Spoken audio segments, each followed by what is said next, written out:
Welcome, weary traveller.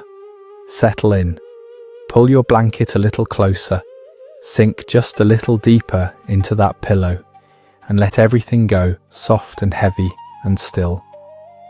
Because tonight we are going somewhere extraordinary, somewhere ancient and golden and blazing with heat, somewhere so old that the civilization we are about to visit was already ancient history to the ancient Romans, which gives some idea of just how far back we are going. Tonight we are going to Egypt. Not the Egypt of the Pharaohs, not the Egypt of golden thrones and elaborate headdresses, and the kind of dramatic royal intrigue that fills history books and Hollywood films. We are going to the other Egypt, the real Egypt, the Egypt of the people who actually built the pyramids and baked the bread and brewed the beer and did the laundry and went to work every morning, just like people have always gone to work, in every civilization, in every century, on every continent, with varying degrees of enthusiasm and a strong preference for breakfast first. We are going to the Egypt of the ordinary person. And the ordinary person in ancient Egypt, it turns out, had a life that was simultaneously more interesting, more bizarre, more funny, more difficult, and more surprisingly relatable than anything most people learned about in school. So close your eyes, let the breath slow, feel the warmth of the night air settling around you, and let the story carry you back 3,000 years to the banks of the greatest river in the world, where the sun is already rising and someone has to start the bread. That someone is Ka. Ka is our guide for tonight.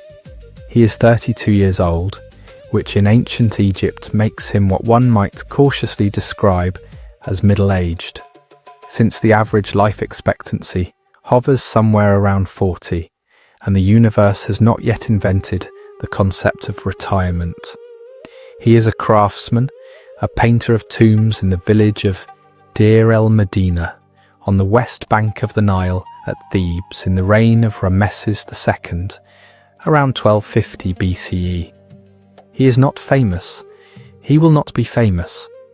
He has not discovered anything, conquered anyone, or built anything sufficiently large to be visible from space. He has, however, been getting up before dawn every single morning of his working life to paint the walls of tombs for people considerably richer and more powerful than himself. And he has done this with skill and craft and the specific kind of dedication that comes from knowing the work is going to last considerably longer than the person doing it. He is, in other words, exactly the kind of person history tends to skip over. Tonight, history is not going to skip over him.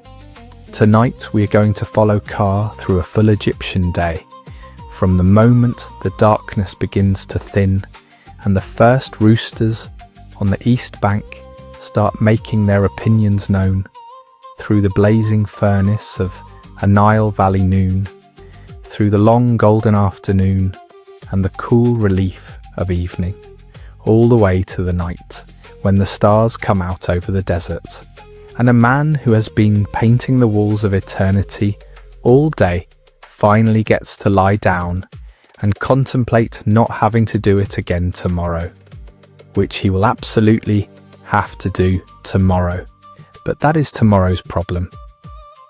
Along the way, we are going to meet his neighbours, his colleagues, his family. We are going to visit the bakery and the brewery, the market and the river, the tomb and the village square.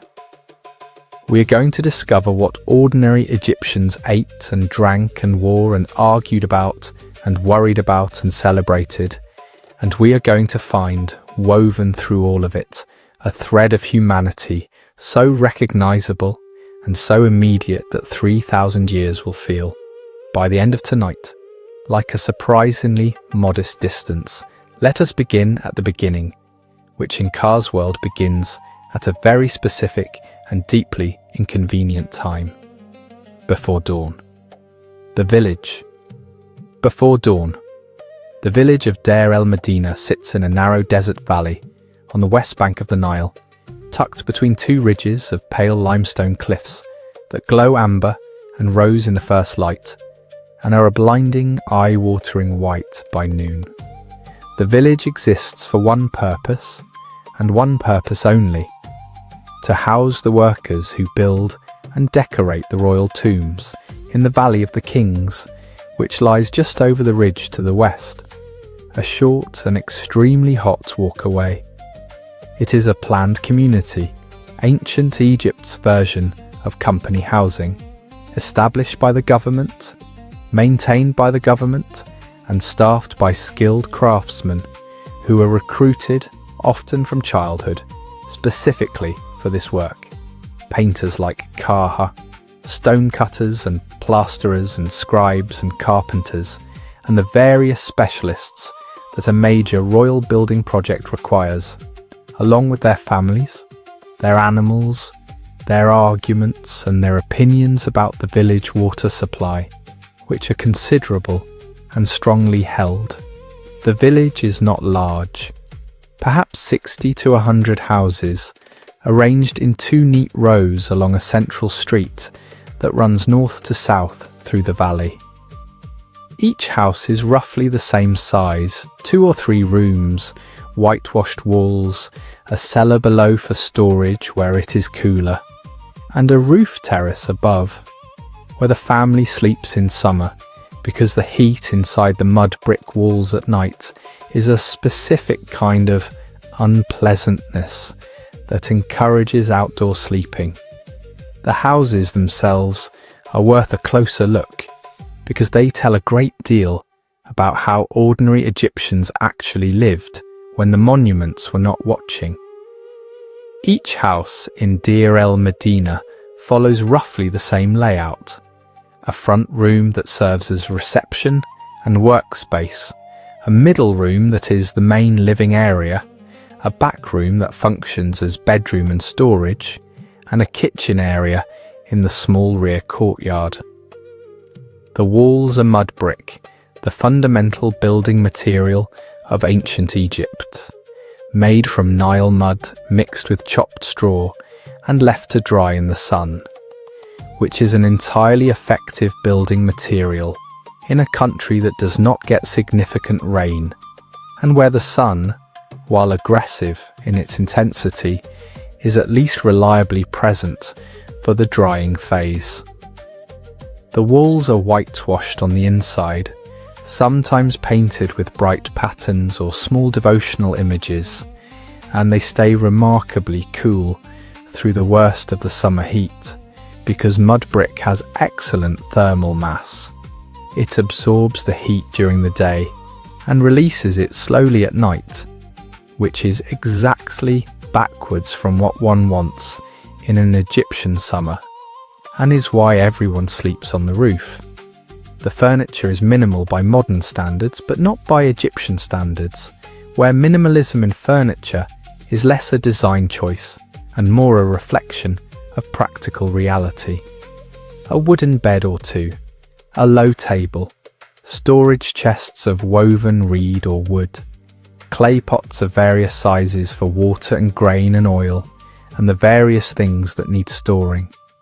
The kitchen has its quern for grinding flour, and its clay oven and its pots, and the workshop, if the household has one, has the loom or the tools or whatever equipment the household's craft requires. What the house does not have, and what no house in ancient Egypt has, and what will not exist in any house anywhere for a very long time yet, is running water or plumbing of any description.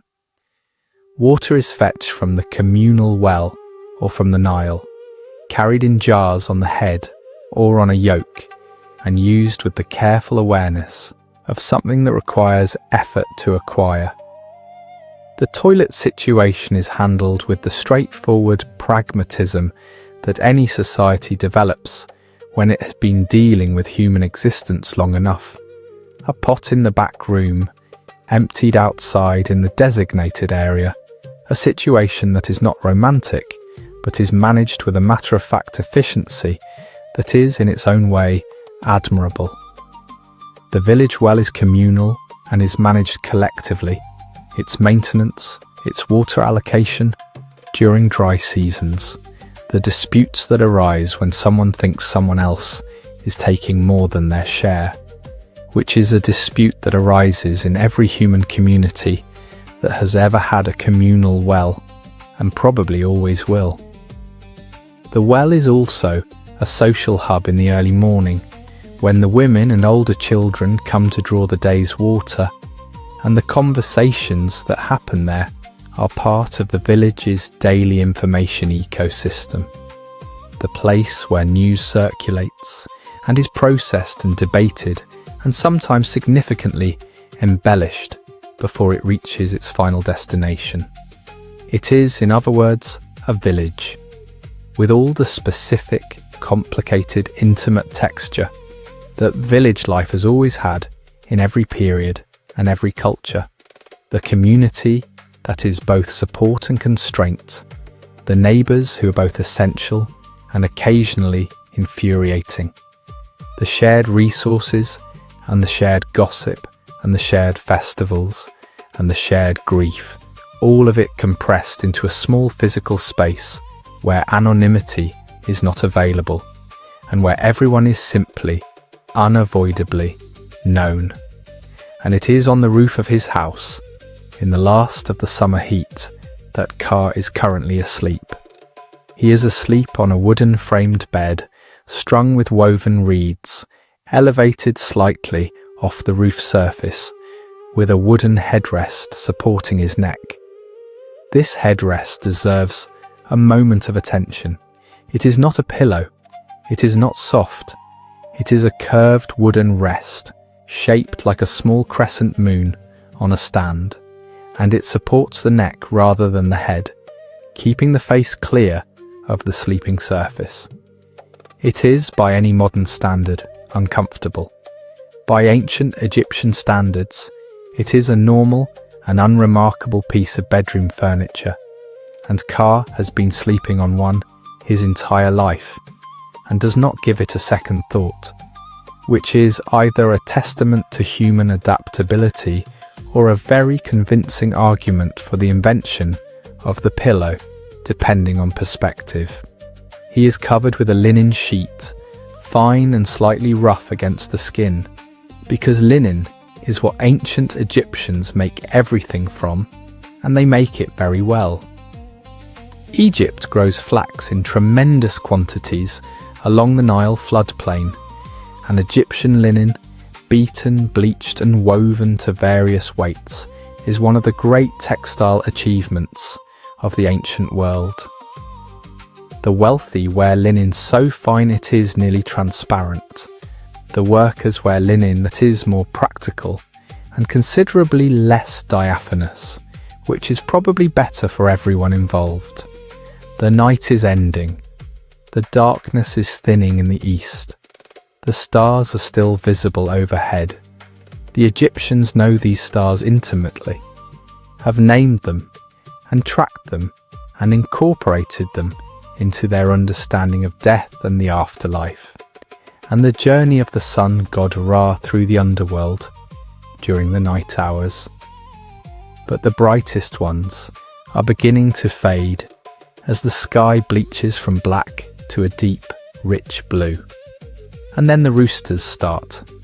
Egyptian roosters are not, it seems, any more considerate of other people's sleeping arrangements than roosters at any other point in history. They announce the dawn with tremendous enthusiasm and absolute zero awareness that anyone might have preferred a little more time. The village stirs, the dogs respond, the donkeys, stabled in small yards attached to the houses, add their own commentary. The village of Deir el Medina, which 5 minutes ago was peacefully silent under the stars, is now conducting what can only be described as a community noise event. Ka opens his eyes. He does not bounce up with energy. He does not greet the dawn with songs of joy. He sits up slowly, with the specific quality of movement of a man who has been painting ceilings in a hot tomb for 30 years, and whose back has thoughts about this. He sits on the edge of his bed for a moment, just a moment, in the thin pre-dawn light, looking out over the village rooftops at the eastern horizon, where the sky is turning from blue to gold. Then he stands up and gets on with it, because in ancient Egypt, as in most times and places in human history, the morning waits for no one, and the bread is not going to make itself. The morning routine. The first thing Ka does every morning, before anything else, is wash. This is not an optional or occasional activity in ancient Egypt. This is a daily, non-negotiable, religiously mandated requirement, because the ancient Egyptians are, by the standards of most ancient civilizations, almost aggressively committed to personal cleanliness. They wash in the morning. They wash before meals. They wash before religious activities. Priests wash multiple times a day and shave their entire bodies every other day, including their eyebrows, which is a level of commitment to cleanliness that most people today would find impressive and also slightly alarming. Ka is not a priest, so the full eyebrow shaving routine is not his department. But he does wash every morning with water poured from a clay vessel, and he cleans his teeth with a frayed twig, used as a toothbrush combined with a cleaning paste made from natron, a naturally occurring salt that the Egyptians use for everything from mummification to laundry to dental hygiene, which gives a sense of how versatile a substance natron actually is. His teeth are, by modern standards, not in great shape. This is not for lack of trying. It is because Egyptian bread, of which we will hear considerably more shortly, contains small but persistent quantities of sand and grit from the stone grinding process, and sand and grit consumed daily over a lifetime do what sand and grit do to hard surfaces when applied with enough repetition. Egyptian mummies regularly show advanced dental wear that modern dentists look at with the expression of people who are professionally obligated not to wince but are finding it a challenge. Ka is also going to apply kohl around his eyes this morning. Not as a fashion statement, although the look is certainly distinctive, but because kohl, a dark pigment made from ground galena or soot mixed with animal fat, reduces the glare from the Egyptian sun and has mild antibacterial properties that help protect the eyes from the flies and dust that are constant features of life in the Nile Valley. It is, in other words, simultaneously cosmetic and practical, which is a combination the ancient Egyptians were very good at. Everyone wears it, men, women, children, people of every social class. Even statues wear it. In ancient Egypt, eye kohl is not optional. It is simply what eyes look like when properly dressed. His clothing goes on next. For work, Ka wears a white linen kilt, a rectangle of fabric wrapped around the waist and tied or tucked at the front. That is essentially it. No shirt in summer. Possibly a linen top in cooler months, because even Egypt gets cold at night, and in winter, a fact that surprises people who have only ever thought of Egypt as hot. His feet are bare or occasionally sandaled in woven papyrus or leather, depending on the terrain and the occasion. Sandals in ancient Egypt are somewhat precious items. They're carried to the destination and put on when arriving, rather than walked in all the way, because wearing out sandals on a dusty road is a waste of good sandals. His wife Merit is already awake. She has been awake, in fact, since before Ka, because the bread has to be started, and the bread takes time and time. In a household with children and a husband who has to be at the tomb before the sun gets properly going, is always in slightly shorter supply than everything else. Breakfast. Breakfast in ancient Egypt is not a complicated meal. It is not a meal that involves choices or menus or the kind of deliberation that a modern person might apply to the question of eggs versus toast. It is bread and beer, and that is largely that, and has been bread and beer for several thousand years, and will continue to be bread and beer for several thousand more, and the ancient Egyptians are entirely fine with this. The bread comes first. Merit has been making it since before dawn, using a clay oven that sits in the small courtyard at the back of the house, because cooking inside a mud brick house in Egyptian summer is an experience that nobody who values their own comfort voluntarily repeats. The flour is made from emmer wheat or barley, ground on a stone saddle quern, a flat stone with a rounded grinding stone worked back and forth over it, which produces flour of variable quality, occasionally containing the grit that causes the dental issues already discussed, but also produces enough flour to make the day's bread, which is the important thing.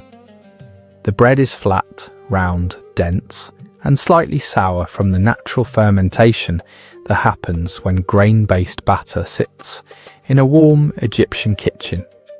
It is not the bread of a French boulangerie. It is the bread of sustenance, filling and caloric and present, which is what bread fundamentally needs to be when the person eating it is a craftsman about to paint tomb walls in 35-degree heat.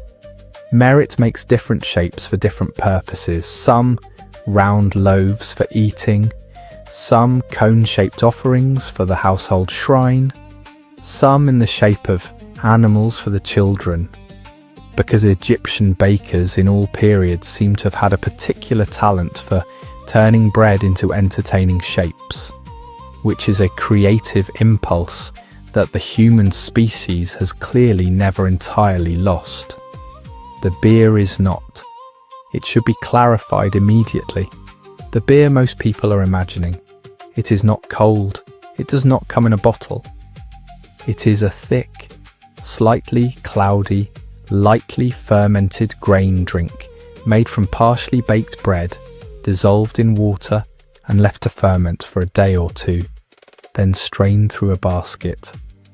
It tastes something like a combination of bread, yeast, and mild ale, and it has a relatively low alcohol content, enough to be pleasant and mildly energizing in the morning, not enough to send anyone to the tomb unable to paint a straight line. It is nutritious. It contains B vitamins and a modest amount of protein and carbohydrates. The ancient Egyptians drink it at every meal, including breakfast, including giving it to children, because the water of the Nile, while sacred and life-giving and the source of all Egyptian prosperity, is not water one wants to drink, unprocessed, if there are options. And fermentation, helpfully, kills many of the things in it that would otherwise cause problems. There is also, at certain times of year, when the rations have included it, or when a hunting or fishing expedition has been successful. Meat. The ordinary Egyptian diet is not predominantly meat-based. Meat is a luxury that appears at festivals and celebrations, and when circumstances are unusually generous, but it is not absent. Beef is the prestige option, consumed by the wealthy and distributed to workers on major festival days as a treat. Goat and pig are more everyday. Birds of various kinds, ducks, geese, pigeons, are hunted along the Nile marshes or kept in small poultry yards. Fish is a staple, dried or fresh depending on availability and distance from the river. The spices and herbs help enormously. Cumin, coriander, dill, fenugreek, juniper berries, and mint are all documented in ancient Egyptian cooking, and they're used with a confidence that suggests a culinary tradition that has had several thousand years to figure out what goes with what. Garlic and onion, in particular, are almost universal, present in nearly every savoury dish, available cheaply and in quantity, and providing the flavour backbone that makes a simple stew considerably more than the sum of its parts. Sweet things appear too in a diet that does not have refined sugar but is not without sweetness. Honey, real wild honey from bees that thrive in the Egyptian countryside, is used for sweetening and for medicine, and is sufficiently precious to appear as a luxury item in the records. Dates, carob and dried figs provide more everyday sweetness. Watermelon grows in Egypt and has apparently been growing there since at least 3000 BCE, which makes it one of the oldest cultivated food crops, and also explains why ancient Egyptians, in certain tomb paintings, look like they are having a slightly better time than circumstances might otherwise suggest. Workers on the royal projects, including Ka, receive their beer and bread as part of their government ration. This is an actual salary. Ancient Egypt does not use coinage. Money, as a concept, has not yet been fully invented in this form, and workers are paid instead in commodities: grain, beer, oil, linen, vegetables, and occasionally fish. The ration is calculated carefully, based on the worker's status, and the amounts are enough to feed a family, which is the point. A senior craftsman like Ka receives a more generous ration than an unskilled labourer, because ancient Egypt understands the economic concept of paying skilled workers more, even if the mechanism for doing so involves grain rather than currency. Ka eats his breakfast quickly. The bread is warm and dense. The beer is coolish, having spent the night in the cellar. The sun is coming up properly now, turning the limestone cliffs from rose to pale gold to the first hints of the searing white they will be by midday. Time to go. The education of children. While Ka prepares for work, his 10-year-old son Hori is supposed to be helping in the household, but has, as already noted, developed a pressing engagement involving his friends and a game of Senet, which is the ancient Egyptian board game that has been popular for so long that it appears in tomb paintings from 3500 BCE and is still being played in this village in 1250 BCE, making it one of the longest running games in human history, and suggesting that the human appetite for competitive board games is both ancient and stubborn. Senet is played on a grid of 30 squares, with pieces moved according to throw sticks, flat sticks thrown to determine the number of squares moved, functioning like dice but flatter. The goal is to move pieces off the board before the opponent does, and the game involves both luck and strategy in proportions that have made it compelling enough to survive for 2,000 years before Hori started playing it, and would survive several thousand more after. Hori is good at Senet. He knows this because he usually wins, which is either evidence of skill or evidence that he has very carefully cultivated friendships with people who are less good at Senet than he is, and at 10 years old, the distinction does not trouble him much. He should technically be at the village school today. The craftsman of Deir el Medina take the education of their son seriously, because in this community, reading and writing are professional requirements. A painter who cannot read the texts he is painting is a painter who might accidentally paint something wrong, and painting something wrong on the walls of a royal tomb in ancient Egypt is not a career-enhancing outcome. The education is practical and specific. Hieratic script, which is the everyday cursive form of Egyptian writing. The mathematical skills required for measurement and proportion. Knowledge of the religious texts that will be the content of their professional lives. The school is informal. The village has no dedicated building for it, and teaching happens in the open air or in the scribe's workspace, with students practicing on ostraca because papyrus is too valuable to waste on a 10-year-old who is still working on the basic sign list. The teacher is one of the senior scribes who instructs with a combination of recitation and copying and the occasional pointed observation about the quality of a student's letter forms, which are, in Hori's case, uneven in ways that suggest either insufficient practice or the competing demands of an active Senate schedule.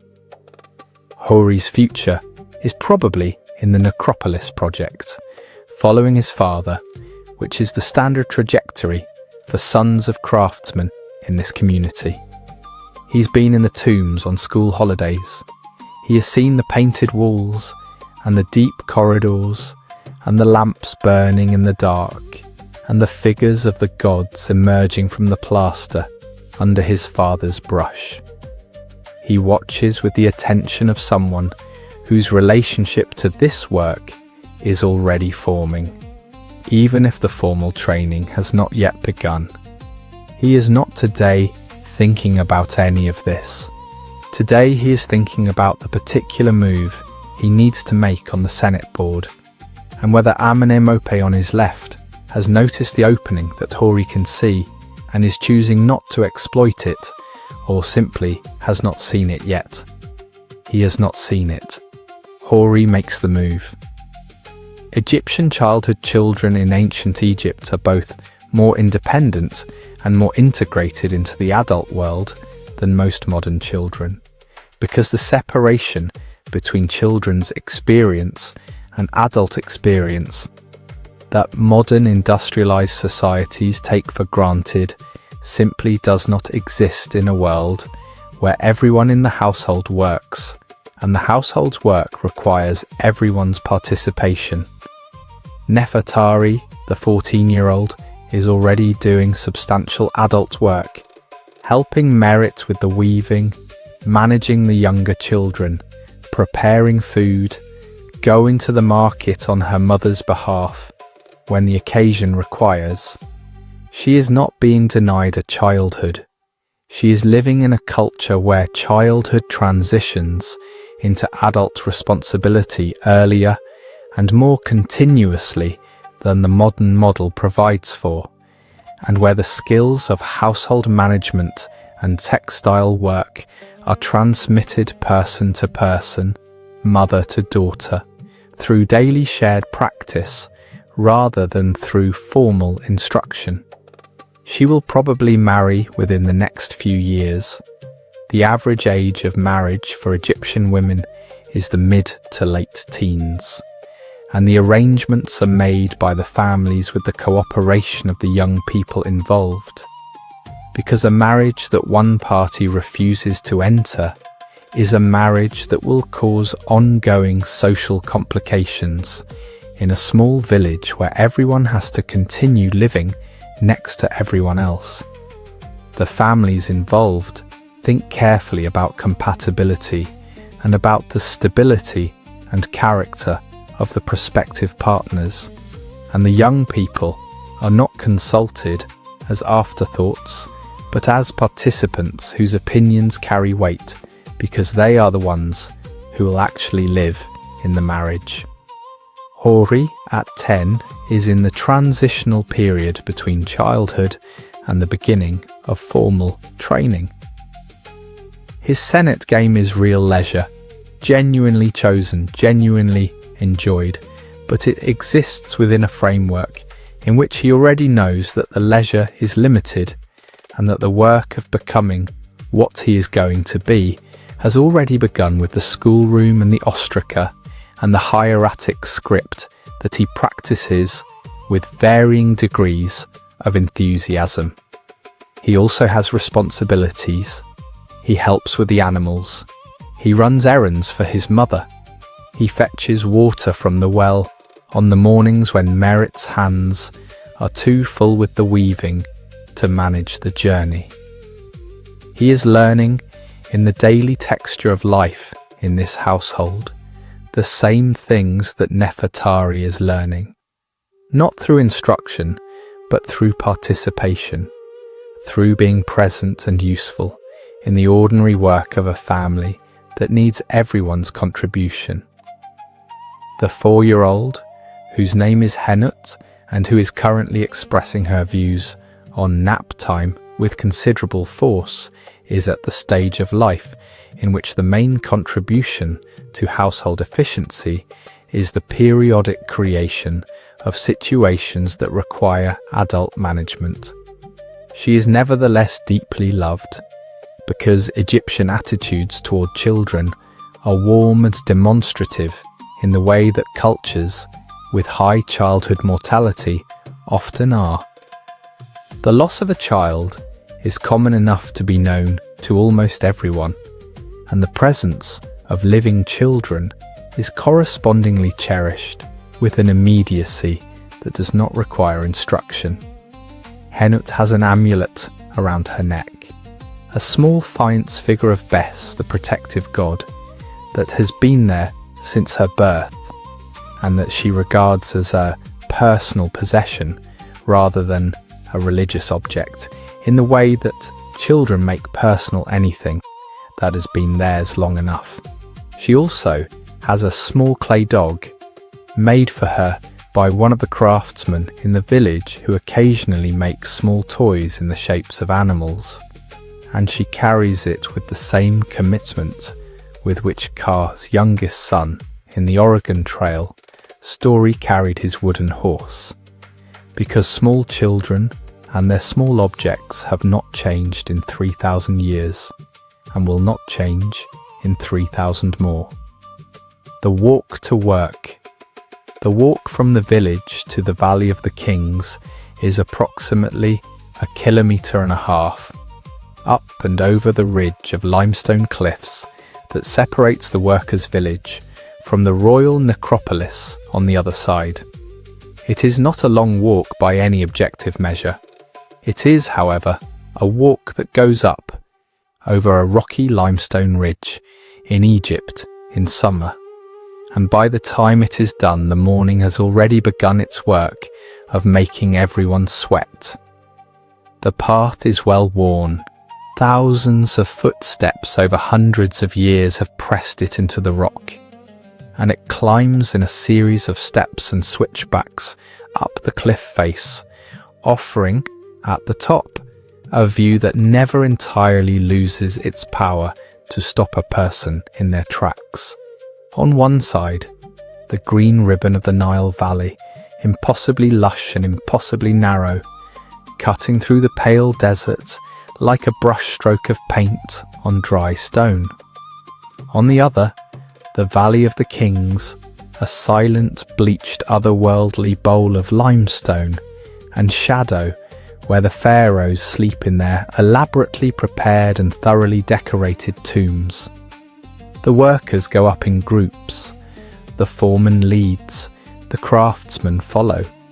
They carry their tools, paintbrushes made from reeds, palettes with ground pigments in small depressions, water skins, oil lamps for working in the deep inner chambers where no natural light reaches, chisels and hammers for the cutters, plumb lines and set squares for the draftsmen who lay out the images before the painters arrive.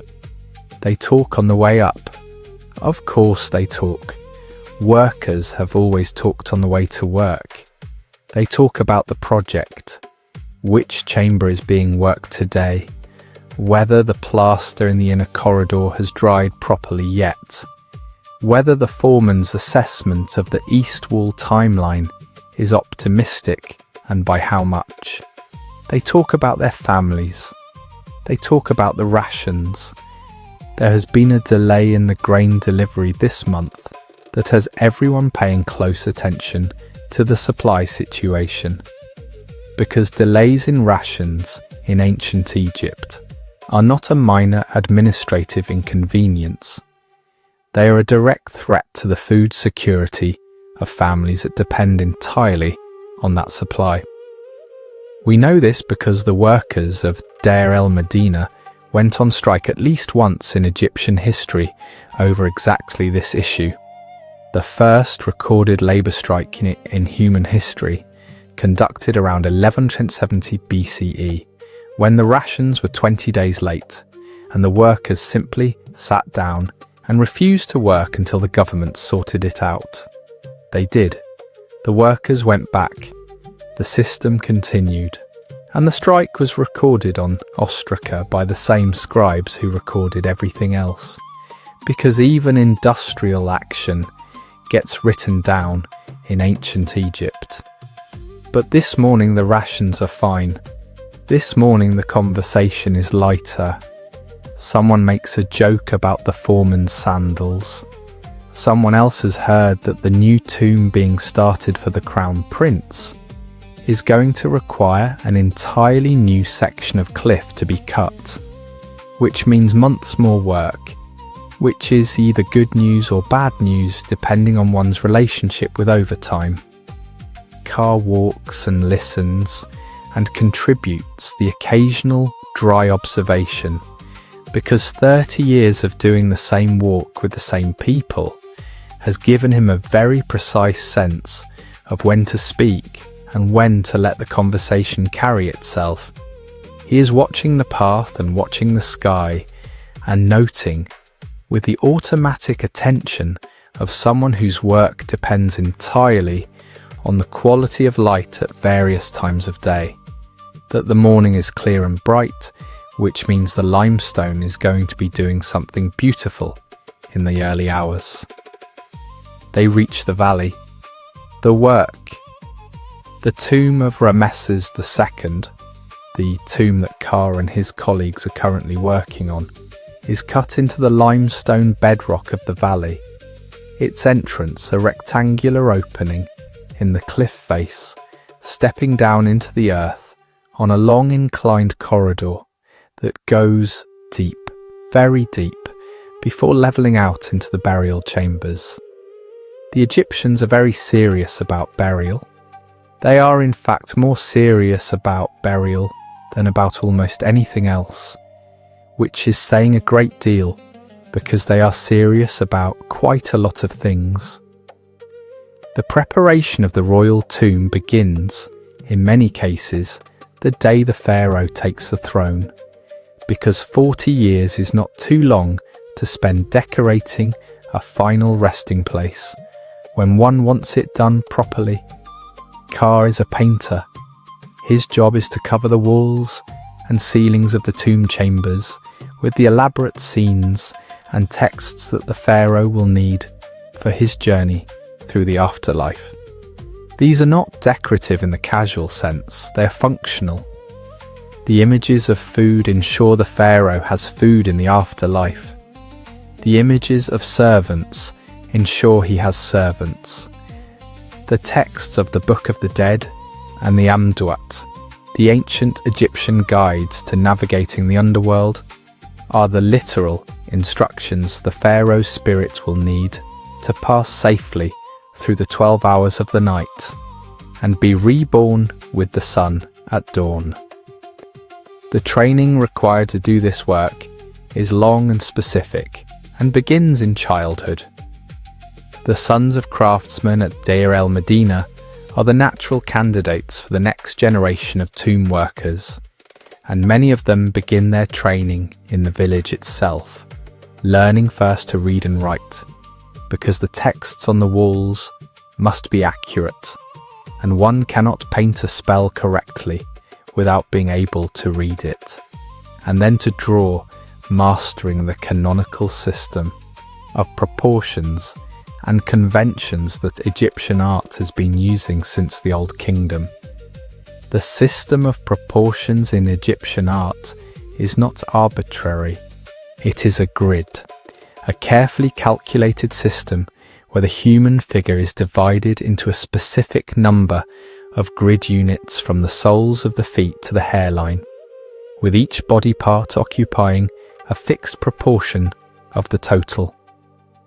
The grid is drawn first on the wall with red ochre, and the figures are then sketched within the grid, ensuring that the proportions are correct regardless of the final size of the figure.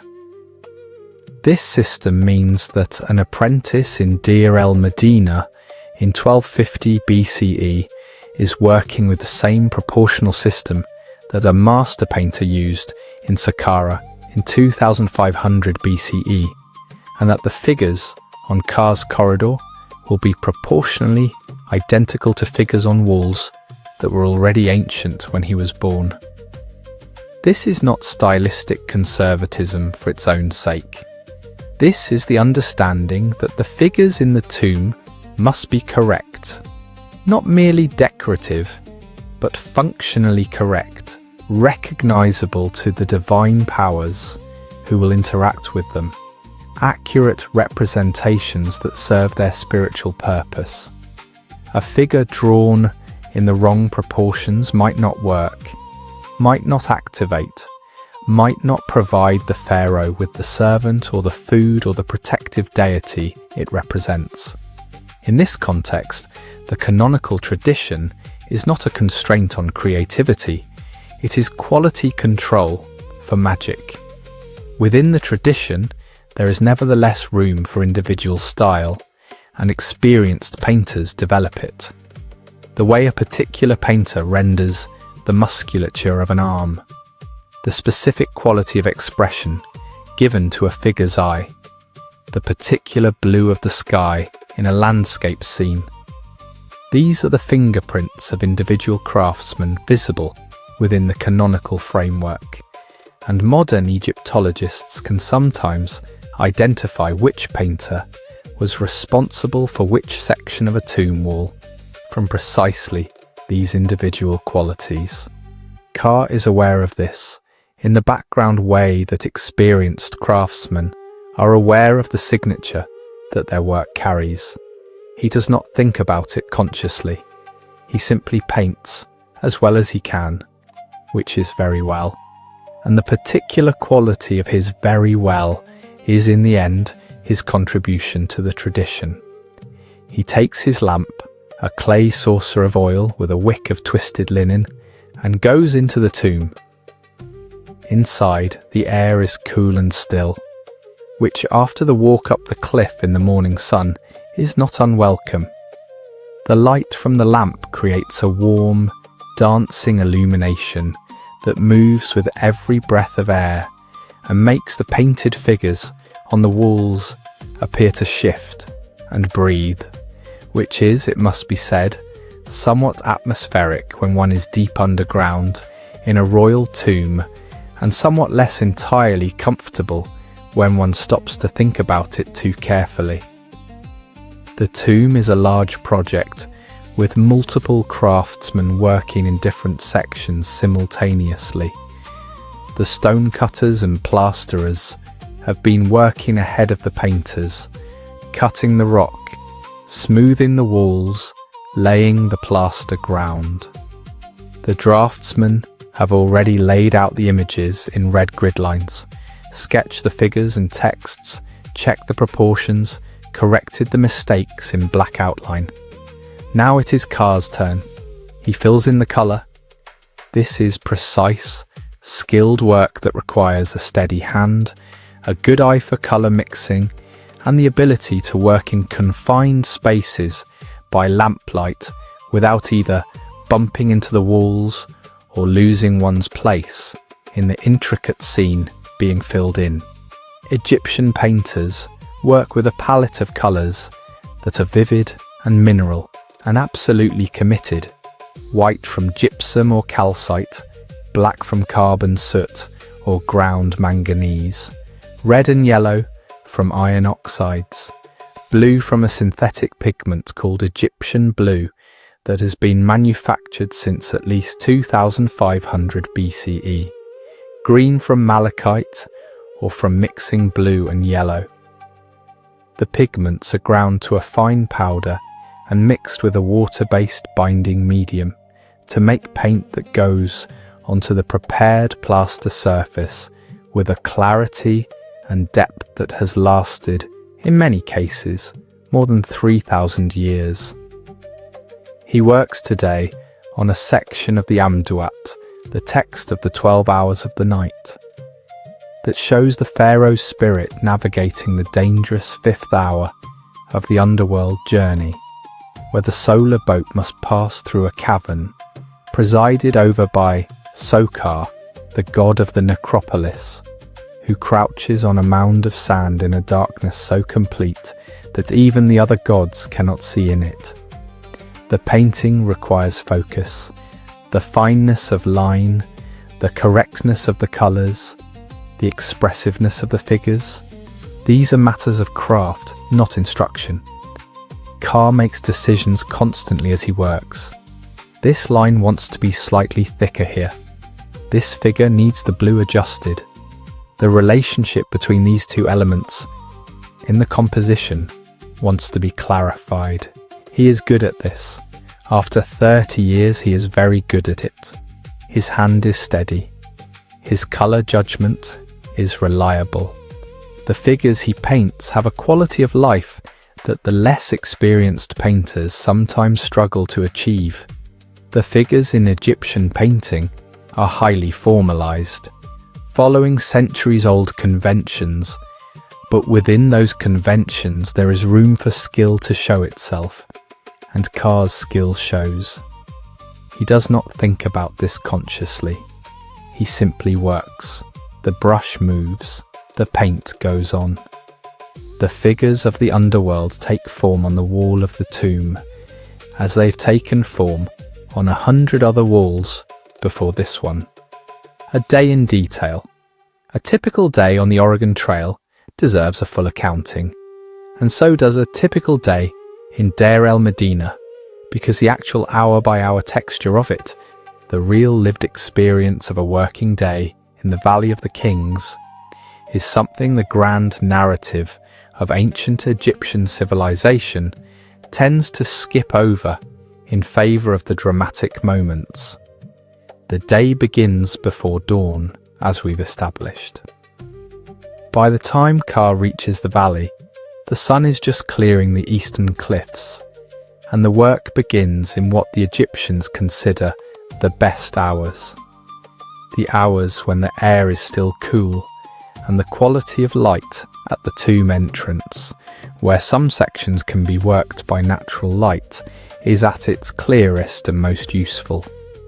The foreman organises the working groups. The stone cutters go to the sections being actively cut. The plasterers go to the sections that have been cut and need their plaster ground smoothed and prepared.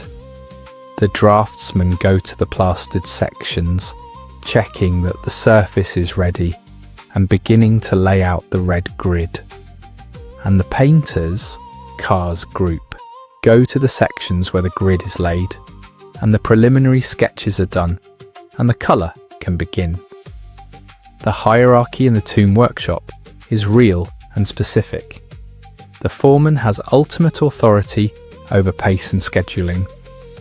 The chief draftsman has authority over the design and the accuracy of the images.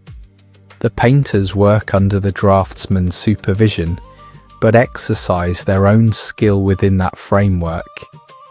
The stone cutters and plasterers are essential, but their work is preparatory.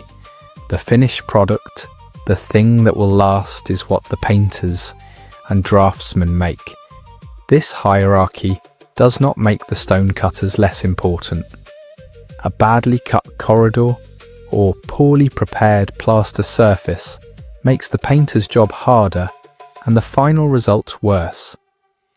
The best tomb workshops understand this, and the best foremen manage the interdependencies carefully, making sure the preparation work is done to the standard that the painting work requires, not pushed through faster than quality permits. The tomb will last forever. The standard of preparation needs to be equal to the standard of the final product.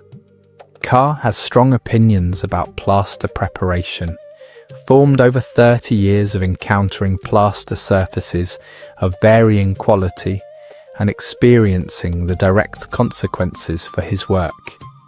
He expresses these opinions with the contained directness of someone who has learned, also over 30 years, exactly how to communicate a professional complaint in a way that produces the desired result without creating the kind of atmosphere that makes the rest of the day difficult. This is a specific professional skill that is not taught in any school, but that experienced craftsmen develop through the accumulated wisdom of many difficult days. The morning passes in this rhythm, quiet, focused, the sounds of work in different sections of the tomb occasionally mixing in the corridor, the lamp flames dancing with every movement, the painted figures on the completed section seeming to watch the work in progress, with what might be, in the right light, mild encouragement. Mid-morning. The scribe. At mid-morning, the scribe arrives. His name is Amenhotep, and he is in charge of keeping the records for the project. This is not a trivial job. Ancient Egypt runs on paperwork in the way that rivers run on water. It is the medium through which everything moves. Records of workers present and absent. Records of tools issued and returned. Records of rations distributed. Records of materials used. Records of progress made.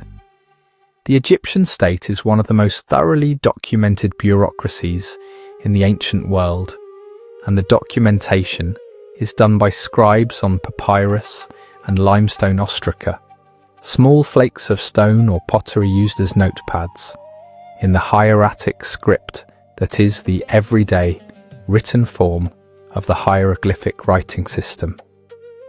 Amenhotep moves through the tomb with the air of someone who is aware that he is writing things down, and that writing things down confers a certain authority. He checks the attendance register. He notes who is working in which section. He asks Carr about the progress on the 5th hour corridor. Carr tells him, with the contained patience of someone answering a question he has answered many times before, that the corridor is progressing well and will be completed by the end of the week if the plaster in the upper section dries as expected. Amenhotep writes this down. He also writes down that one of the younger stone cutters is absent today due to illness.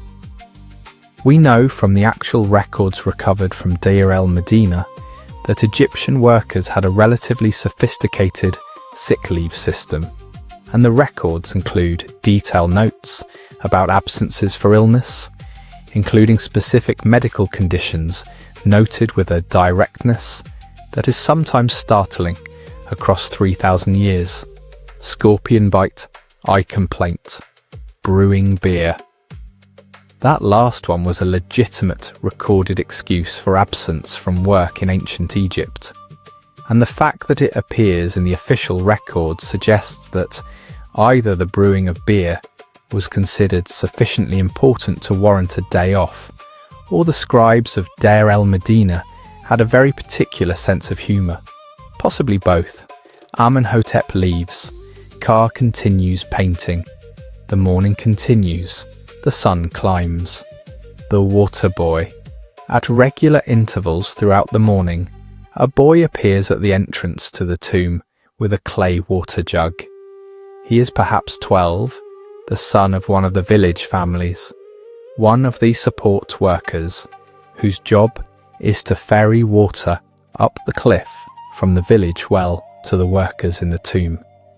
He carries the jugs on a yoke across his shoulders, which is the efficient but not particularly comfortable way to carry large quantities of liquid over rough ground in significant heat. And he has been doing this since before the sun was properly up. His name is Nebuchadnezzar, and he has opinions about the water-carrying job that he keeps largely to himself, because his father has explained that this is a foot in the door at the Royal Necropolis project, that several of the current senior craftsmen started as water boys, and that a foot in the door at the Royal Necropolis project is worth its weight in considerably more valuable substances than the water currently sloshing around in the jug on his shoulder. Nebuchadnezzar is not yet entirely convinced by this argument, but also recognizes that he is 12 and that his father has slightly more data points about how careers work. He pours water for the craftsmen, accepts their occasional thanks, notes how they work, asks questions when the moment seems right, and watches everything with the alert attention of someone who is paying closer attention than anyone thinks they are. The craftsmen like him. They pass him pieces of bread from their morning bundles when he looks like he could use it, which is quite often because 12 is an age at which the human body requires a great deal of fuel, and the universe does not always provide it in the quantities requested. Midday, the real enemy. By midday, the Egyptian sun has achieved what can only be described as its full potential. In the Valley of the Kings, this is not a subtle development. The valley is a natural bowl of pale limestone that reflects heat from every surface simultaneously, and the limestone heats up through the morning with the dedicated commitment of a material that has been absorbing solar energy since before Ka was born, and intends to continue doing so long after Ka is gone. By noon, the air temperature in the valley is somewhere in the region of 40 degrees Celsius, which is the kind of temperature that converts the inside of a rocky bowl into something that closely resembles a working approximation of very hot. The workers come out of the tomb. This is the midday break, and it is not optional. The Egyptians understand very well, through the accumulated wisdom of several thousand years of living in a desert, that the hours of noon are the hours when the sun is trying to kill everyone, and the appropriate response is to not be outside. The workers gather in the shade of the cliff face at the valley entrance, and they sit, and they eat, and they drink their beer, and they do as little as possible with the maximum amount of commitment. Ka eats the bread Merit packed for him that morning. He drinks from his water skin. He talks to Paneb. Paneb is his colleague, his neighbour, and his most reliable source of village gossip, which is a more important category of information than it might sound in a community of 60 houses, where everyone knows everyone, and the walls between houses are thin, and the rooftop sleeping arrangement means that private conversations sometimes become more public than intended. Paneb has heard that the linen merchant who comes through the village on the 25th of the month is going to have a particularly good batch of medium weight cloth this time. He has also heard something about a disagreement between two families on the south end of the village that involves a disputed inheritance and a boundary wall and feelings that are running high.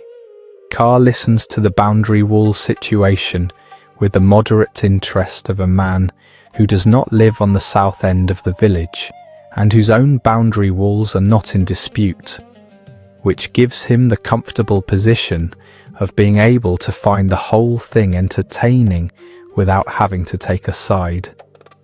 He contributes the observation that boundary wall disputes never end quickly, which is both true and useless, but is the kind of thing one says when eating lunch in the shade of a limestone cliff in 40-degree heat and conserving energy for the afternoon. The village of Deir el Medina is exceptional in the historical records, specifically because the people who lived there were literate, scribes and craftsmen who could read and write in a time when perhaps 5% of the Egyptian population was literate. And they wrote things down on ostraca and papyrus that have survived to tell us an extraordinary amount about what daily life was actually like. They wrote work records and love poems and legal documents and grocery lists and medical prescriptions and complaints to the authorities about late rations. They wrote letters to relatives in other towns and recorded their dreams in case the dreams were prophetic, and drew comic sketches of mice dressed as pharaohs and cats tending geese, which is either the ancient Egyptian version of political satire or the ancient Egyptian version of a cartoon, and either way suggests that the impulse to make funny pictures has been a feature of human culture for at least 3,000 years. The oracle and the law. The village of Deir el Medina has its own tribunal, a council of senior workers who hear disputes and render judgments in civil matters. Property disputes, debt recovery, disagreements about rations. The boundary wall situation on the south end of the village, which is currently before the tribunal and proceeding with the measured deliberation of a body that has seen many boundary wall situations and knows that rushing them rarely produces better outcomes. But the tribunal is not the final word. Above it, or rather beside it, in a different dimension of authority, is the oracle. On certain festival days, when the statue of Amenhotep I is carried in procession through the village on the shoulders of the priests, ordinary villagers can approach the procession with questions. Legal questions, practical questions, questions about who did what to whom, and whether the accused is guilty, and which of two claimants has the valid legal claim to a particular piece of property. The oracle answers by the movement of the statue. The priests carrying it feel it lean forward toward a document, toward a person, toward a direction, and this movement is interpreted as the divine judgment on the question. Guilty or not guilty, this claimant or that one. The oracle's verdict is recorded by the scribes and carries legal force in the village. In a community where disputes can fester for years and where the social damage of prolonged conflict is real and significant, the oracle's verdict provides a mechanism for resolution that both parties can accept because it is divine and because neither party has to publicly lose to a neighbour in a way that makes further coexistence difficult. They have not lost to each other. They have lost to a god. This is a different and more manageable situation. The boundary wall on the south end of the village has already been to the oracle once, 2 months ago, and the oracle's verdict was interpreted in ways that both families involved found ambiguous, which may say something about the oracle's specific phrasing on that occasion, or may say something about the depth of commitment both families have to their respective positions. It will go to the oracle again at the next festival. We know about the legal system of Deir el Medina in some detail because the ostraca on which the tribunal's decisions were recorded have survived, and they read with a directness and specificity that is, across 3,000 years, sometimes startling. A man who stole a tool from the communal workshop. Guilty. Return the tool and pay compensation. A woman who claimed that her neighbour had damaged her loom during a dispute. Witnesses were called. The neighbour was found to have done it. Compensation was ordered. A craftsman who had borrowed grain from a colleague and was slow in repaying it. The case was brought, the debt was confirmed, a repayment schedule was established. These are small cases, human-scale cases, the kind of disputes that happen in any community of people living in close quarters with limited resources and the normal human combination of good intentions and imperfect follow-through.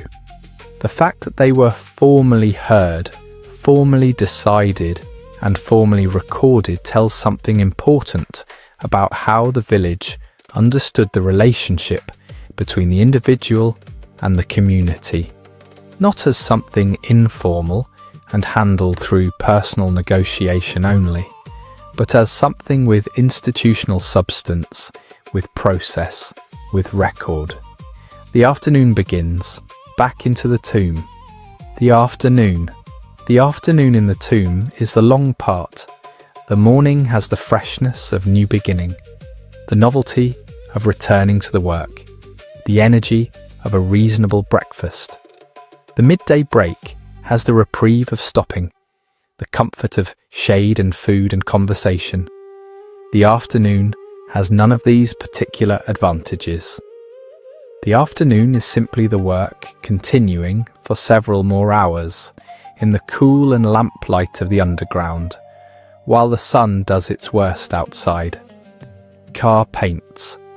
The tomb is a large project at this stage, with multiple craftsmen working in different sections simultaneously. There is a young painter in the third corridor. His name is Userhat, who sings under his breath while he works. He has a good voice and sings the kind of song that carries through stone corridors in a way that is simultaneously pleasant and slightly ghostly, and the craftsmen in the adjacent section have collectively decided to find it charming rather than annoying, which is the kind of social accommodation that happens in small communities where everyone has to work together every day, and the alternative to charming is 3 months of quiet resentment that nobody needs. The painting requires focus. Carr has the papyrus models and the sketched guidelines of the draftsman to work from, but the actual application of pigment is his domain, and the fineness of line, the correctness of the colours, the expressiveness of the figures, these are matters of craft, not instruction. He makes decisions constantly as he works. His hand is steady. The figures take form. This is genuinely important work in the Egyptian understanding. If the royal tomb is not properly prepared, the pharaoh does not successfully complete his journey through the underworld. If the pharaoh does not complete his journey, he does not rise with the sun. If he does not rise with the sun does not rise. If the sun does not rise, all of Egypt collapses into chaos. The stakes are, in other words, cosmically significant. Carr is not merely a painter, he is a person whose professional competence is directly connected to the continued operation of the universe. He takes a drink of water from his skin. He adjusts the lamp. He goes back to the 5th hour of the night. Meanwhile, back in the village, while Carr is deep in the underworld, metaphorically speaking, back in the village, his wife Merit is having her own day, which is long and varied and involves a considerable number of tasks that the historical record has often glossed over, because they were performed by women, and because historians have, until relatively recently, applied a certain selective attention to the question of whose daily activities are worth recording. Merit is managing the household, which in ancient Egypt is a substantial economic unit. She manages the grain supply, calculating what needs to go to bread, what needs to go to beer, what needs to be held in reserve for the weeks when the ration delivery might be late. She manages the household textiles, spinning flax into thread on a drop spindle, weaving on the upright loom in the back room, repairing the kilts and dresses and sheets that constitute the family's wardrobe and bedding. She manages the children, of whom there are 3, a daughter of 14 who is helping today, a son of 10 who is supposed to be helping but has developed a pressing engagement involving Senate, and a younger daughter of 4 who is helping in the specific way that 4-year-olds help, which is to say, enthusiastically and with complete disregard for the outcome. The women of Deir el-Medina, the women of the village taken together, form one of the most interesting communities in the ancient world, and their lives deserve proper attention. Women in ancient Egypt occupy a legal and social position that is relative to most ancient civilizations, and many not so ancient ones, remarkably equitable. Egyptian women can own property. They can initiate divorce. They can appear in court to give testimony and to sue and to be sued. They can inherit and they can bequeath. They can conduct business, buy and sell and trade in their own name. They can hold certain priestly offices. They can be physicians if the evidence from some papyri is to be taken literally, which there is reason to do. This does not mean that ancient Egyptian women live in a world of perfect equality. They do not, and the society is organized around a patrilineal inheritance structure that gives men certain structural advantages. But compared to ancient Athens, where women were legal minors their entire lives and could not own property or appear in court or do much of anything without a male guardian, ancient Egyptian women have a social and legal standing that is quite striking in its relative independence. At Deir el-Medina specifically, the women's lives are particularly well documented because the village records include women as active participants in the economic and legal life of the community. They buy and sell goods in the market on their own account. They bring legal cases before the village tribunal and win them. They lend money and call in debts. They write letters. The love poetry of Deir el-Medina deserves a moment here, because it is one of the most unexpectedly beautiful things to emerge from the excavation of this workers' village. The poems are written on ostraca, limestone flakes and pottery sherds, in the same hieratic script used for work records and legal documents and medical prescriptions, and their survival, alongside these practical texts, tells something important about how the people of this community understood the relationship between the practical and the personal. They did not separate them. They wrote love poems on the same material they used to record how many jars of oil had been delivered to the workshop, because life contains both these things, and the material to hand serves all of them. The poems are addressed in many cases from a young woman to a young man. This is unusual in a period when most surviving literature is written by and for men, and it gives the poetry a particular quality of directness. The feelings described are not filtered through the conventions of male romantic poetry, but expressed from an interior experience. that is, across 3,000 years, immediately recognizable.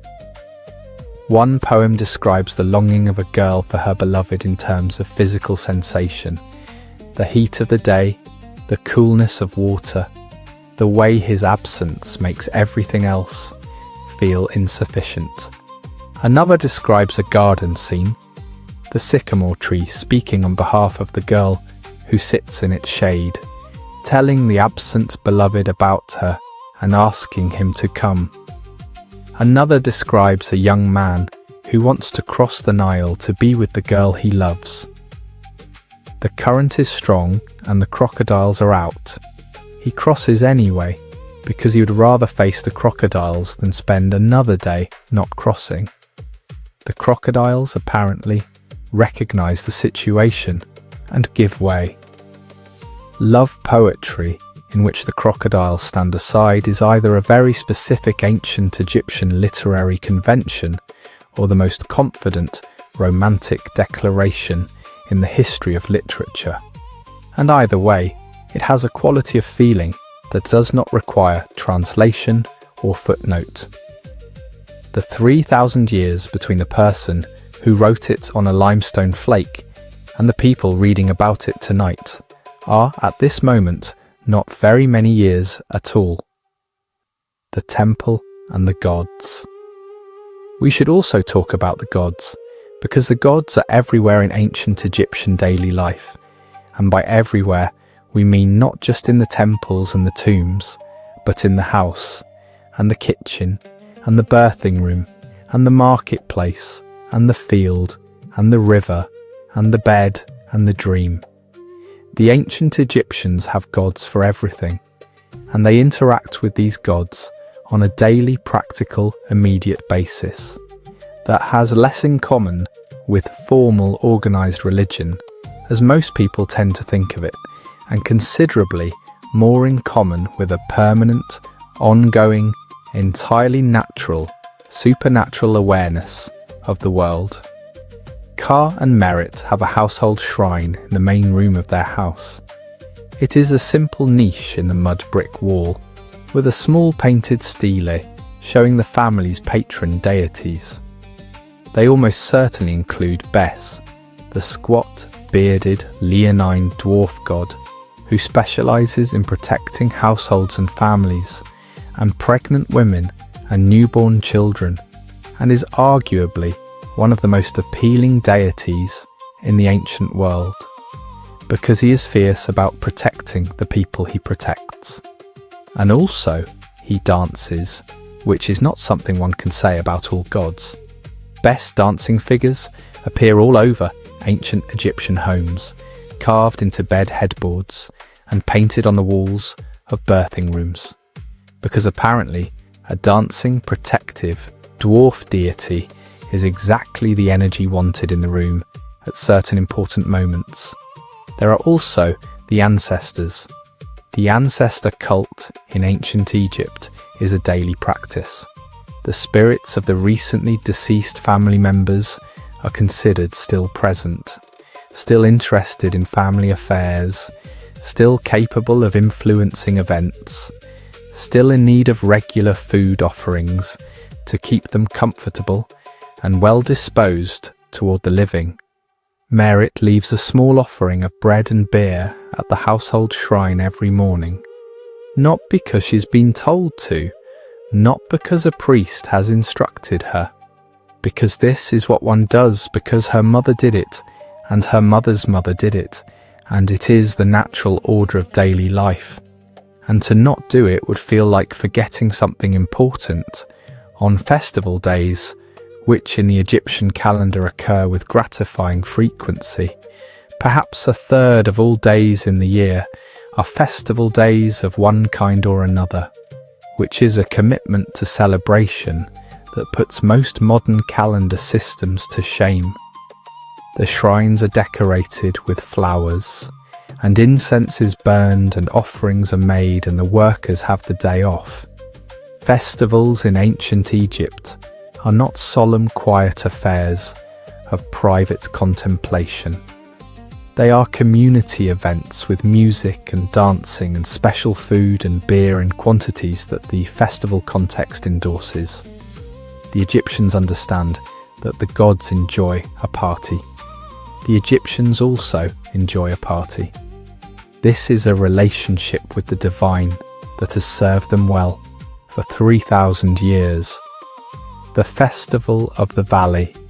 This month, the village is preparing for one of the most important festivals in its calendar, the beautiful Feast of the Valley, in which the divine statue of Amun is brought from Karnak Temple on the east bank across the Nile on his golden bark to visit the mortuary temples on the west bank. This is not a small event. It is one of the major celebrations of the Theban year. And for the workers of Deir el-Medina, it has a particular personal significance. The Feast of the Valley is when families visit their dead.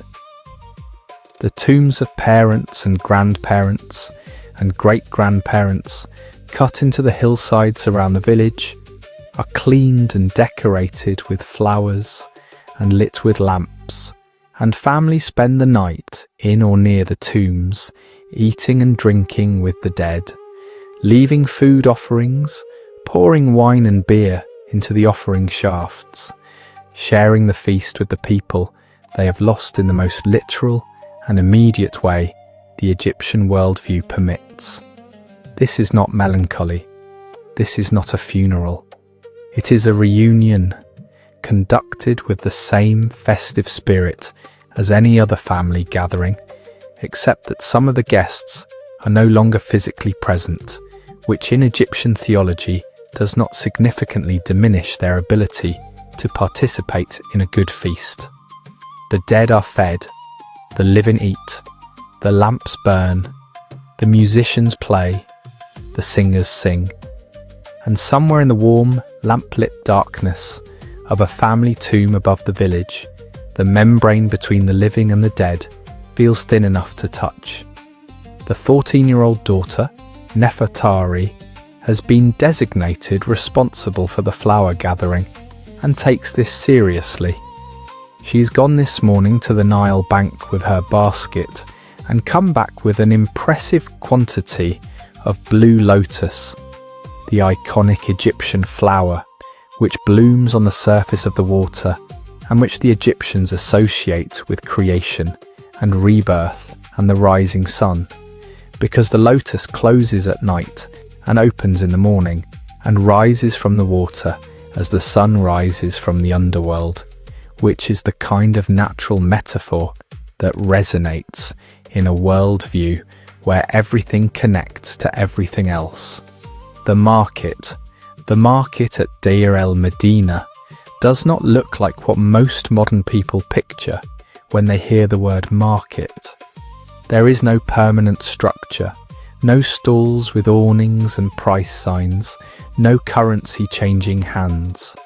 It is a gathering on certain days at a certain place outside the village walls, where people bring things they have made or grown or received as rations and exchange them for things that other people have made or grown or received as rations. This is the barter economy, ancient Egyptian style, and it works because ancient Egypt has developed a system of standard values against which most goods can be measured. The standard unit is the daban, a weight of copper, and prices are calculated in daban equivalents, even though actual copper weights are rarely used in everyday transactions. A pair of sandals is worth a certain number of daban. A basket of grain is worth a certain number. A linen garment of a certain quality is worth a certain number. The participants work out the equivalent value and trade goods accordingly, with negotiation, because negotiation is and has always been the soul of the marketplace. The village market has fish from the Nile, catfish and tilapia, dried or fresh. It has vegetables from the garden plots along the river, leeks and onions and garlic and lettuce and cucumbers and beans. It has fruit, figs and dates and pomegranates, and the occasional melon. It has pottery, rope and baskets, cosmetics, coal and ochre and scented oils, amulets, bread in various shapes from the bakers, and beer in sealed clay jars from the brewers. It also has gossip, which is not technically a traded commodity, but is exchanged in quantities that rival anything else at the market, and which serves the important social function of keeping a small, isolated community connected and informed about itself. The other ordinary Egyptians, Deir el-Medina is not representative of most Egyptian villages. It is unusual in its literacy, its proximity to the royal project, its relative prosperity. To understand ordinary Egyptian life more broadly, we need to step outside the village walls and look at the wider world of the Nile Valley. In the great city of Memphis, at the meeting of the Nile Valley and the Delta, a potter named Amenemhab has been at his wheel since before dawn. He makes the standard repertoire of Egyptian pottery: storage jars and water jars and cooking pots and bowls and the small cosmetic containers that are ubiquitous in Egyptian households, all in the red and buff clays of the Nile Valley. The wheel has been spinning in his workshop so long that the depression in the floor is worn smooth. He centres his clay with the automatic ease of 40 years of practice and produces a water jar in approximately 4 minutes.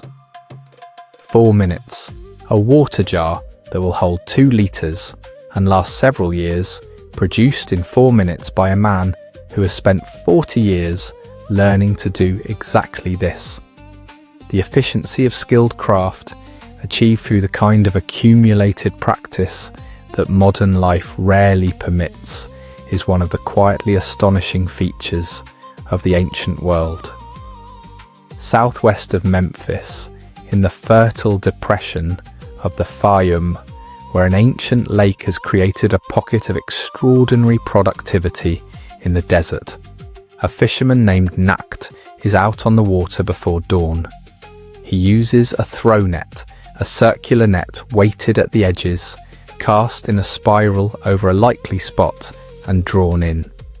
He is good at it. The movement of the throw, practiced since childhood, is now as automatic as breathing. The gathering of the net, the turn of the body, the release, the way the net opens in the air and falls in a perfect circle, the draw, the feel of weight in the net that means fish. He pauses in the middle of the lake in the early morning mist, and just for a moment does what people do in boats in the early morning on still water, which is nothing. Which is sit in the boat and be in the morning and not go anywhere and not catch anything and just be there, present in the specific quality of that particular light on that particular water. Then the net goes out again. In a government office in Thebes, a senior scribe named Userhat is doing what senior scribes spend a great deal of their day doing, which is checking other people's figures. The treasury of Amun at Karnak Temple is one of the great administrative operations of the ancient world, managing the storage, distribution, and accounting of enormous quantities of grain, metal, linen, livestock, and miscellaneous goods that flow into the temple from its various sources of income.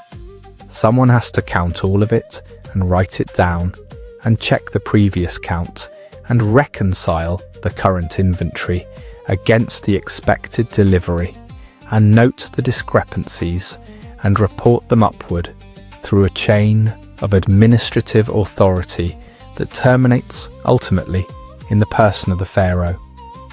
Userhat is a man who genuinely likes numbers and the way they behave when properly managed, who finds satisfaction in a reconciled set of accounts, the way other people find satisfaction in a well-made pot or a well-thrown net. He knows that the numbers he manages represent real things, grain that will feed real people, linen that will clothe real bodies, and the knowledge that his accuracy matters in concrete and specific ways gives his work a weight and a meaning that purely abstract number-keeping would not have. The flood. We should also speak about the Nile flood, because the flood is not merely a geographical event in ancient Egypt. It is the foundation of everything. It is the reason Egypt exists. Every year, without fail, without negotiation, without any consideration of anyone's plans or preferences, the Nile floods.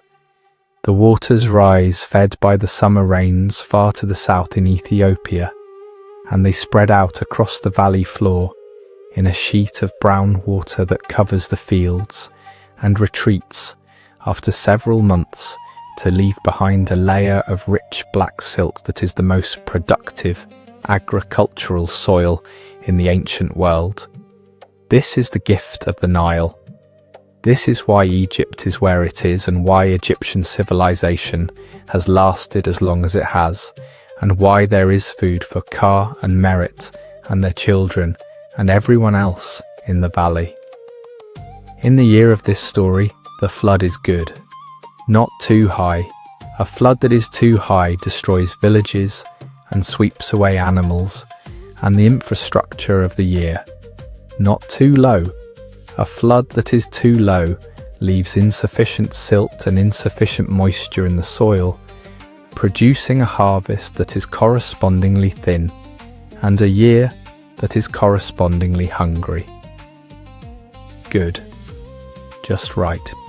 The kind of flood that the farmers on the East Bank look at with the quiet satisfaction of people who live in genuine relationship with a natural system and know when that system is going to work in their favour. The flood season, Akhet in Egyptian, is the first of the 3 seasons in the Egyptian calendar. After it comes Pere, the growing season, when the fields emerge from the receding water and the crops are planted and grow in the black silt. Then Shimu, the harvest season, when the grain comes in and the granaries fill and the ration system has its raw material for another year. The calendar is entirely organised around this cycle, and the cycle is entirely organised around the river. The farmers of ancient Egypt do not appear much in the official record. They do not build pyramids with their names on them. They do not commission elaborate tombs in the Valley of the Kings. Their lives are preserved mainly in the paintings on other people's tomb walls, scenes of harvesting and ploughing and winnowing that the wealthy had painted in their tombs to ensure the provision of food in the afterlife, and which incidentally preserve with the precise fidelity of Egyptian art the actual physical detail of agricultural work in the Nile Valley 3,000 years ago. They are there in the paintings, anonymous and specific, doing the work that everything else depends on. The full picture of Egyptian food, the food of ancient Egypt considered in full, is considerably more varied and interesting than the basic staples of bread and beer might suggest, and it is worth spending more time with it, because food is the most intimate and daily expression of how a civilization relates to the land it lives on. The Nile Delta in the north is one of the most fertile agricultural regions in the ancient world, producing crops in quantities that support not just Egypt, but in good years, trade with the Levant and beyond. The Nile Valley, narrower but equally rich, grows the grain and the vegetables and the flax that are the material foundation of Egyptian life. And the river itself provides protein, fish in extraordinary quantities, the waterfowl of the papyrus marshes, the lotus seeds, and roots that are eaten as well as used in decoration. The water plants of various kinds that supplement the diet. Bread as the central staple comes in varieties that go beyond what the word bread might suggest to a modern ear. There are the dense, round, everyday loaves. There are the flatbreads, cooked directly on the oven surface. There are breads enriched with honey or fat or oil for special occasions. There are breads shaped for offering purposes, cone-shaped, spiral-shaped, in the shapes of animals and people, and geometric forms.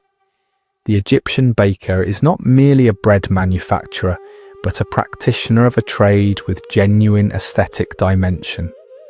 The sweetbread for festival occasions is a different category from the everyday loaf entirely, enriched with honey and fat and flavoured with seeds and dried fruit. It is closer to what a modern person might recognise as a sweetened, enriched bread, and it is produced for celebrations with the care and intention of a speciality product rather than a daily necessity. Beer similarly comes in varieties that the word beer alone does not adequately convey. Light beer for everyday drinking, stronger beer for festivals, beer flavoured with dates, which adds sweetness and complexity, beer flavoured with carob, beer aged longer for a more complex flavour. The beer brewer in an Egyptian community is an artisan with real skills and real distinctions of quality, not merely a person who has figured out how to get grain to ferment. Wine is also present, though as a luxury.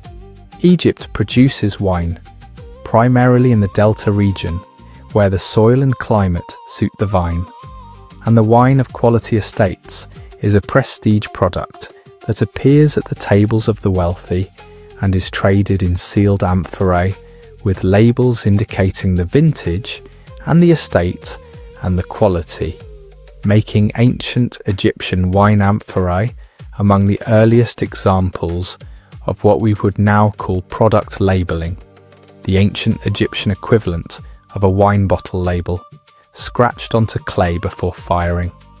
Olive oil, well known in the Levant, appears in Egypt primarily as an import, with local production using castor oil and sesame oil as the main cooking fats. The difference between these oils, their flavour profiles, their uses, their properties, is as well understood in the Egyptian kitchen as it is in any modern one, because cooking knowledge of this specificity is built up over generations of daily practice and is not forgotten. The fish of the Nile deserves particular mention.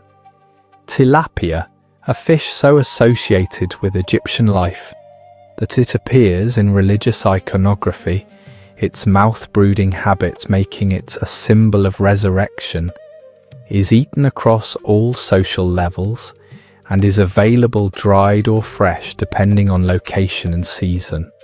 The Nile perch is larger and richer and appears more commonly in the diets of those with resources to procure it.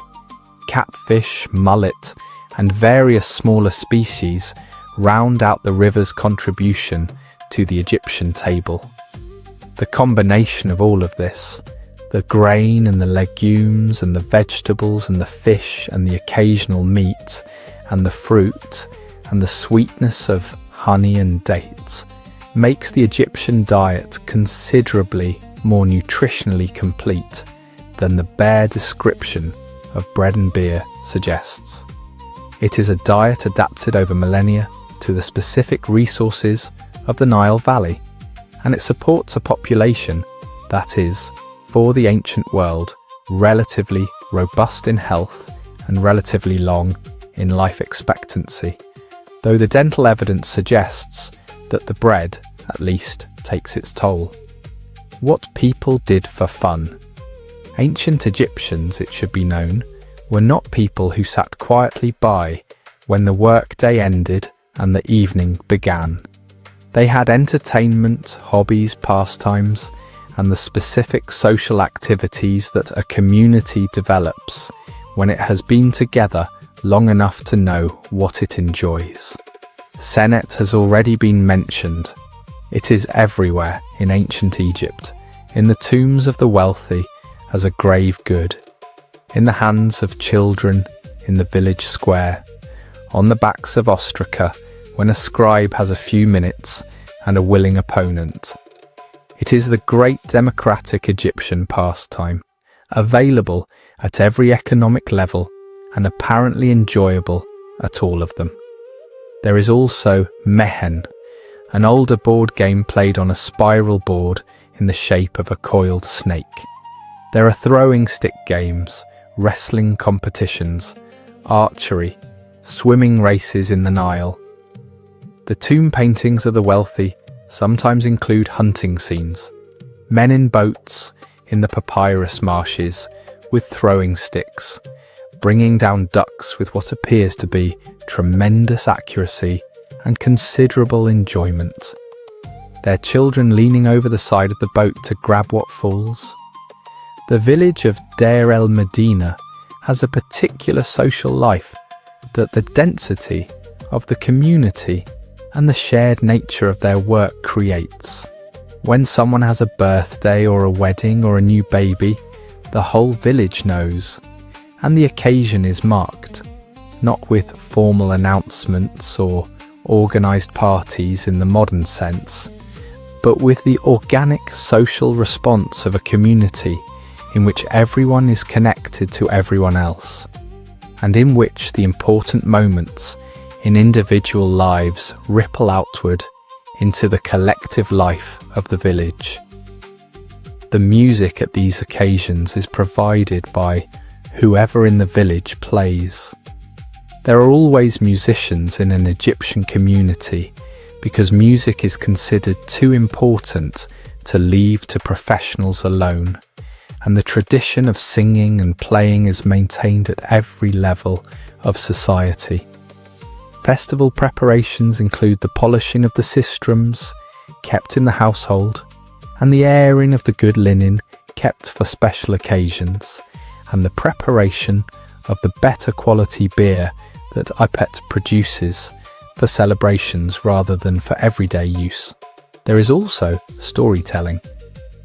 Ancient Egypt has a rich tradition of narrative literature, stories of adventure and magic and transformation that circulate in oral tradition and are sometimes written down on papyrus by scribes who considered them worth preserving. The story of the shipwrecked sailor who finds himself on a magical island presided over by a great serpent.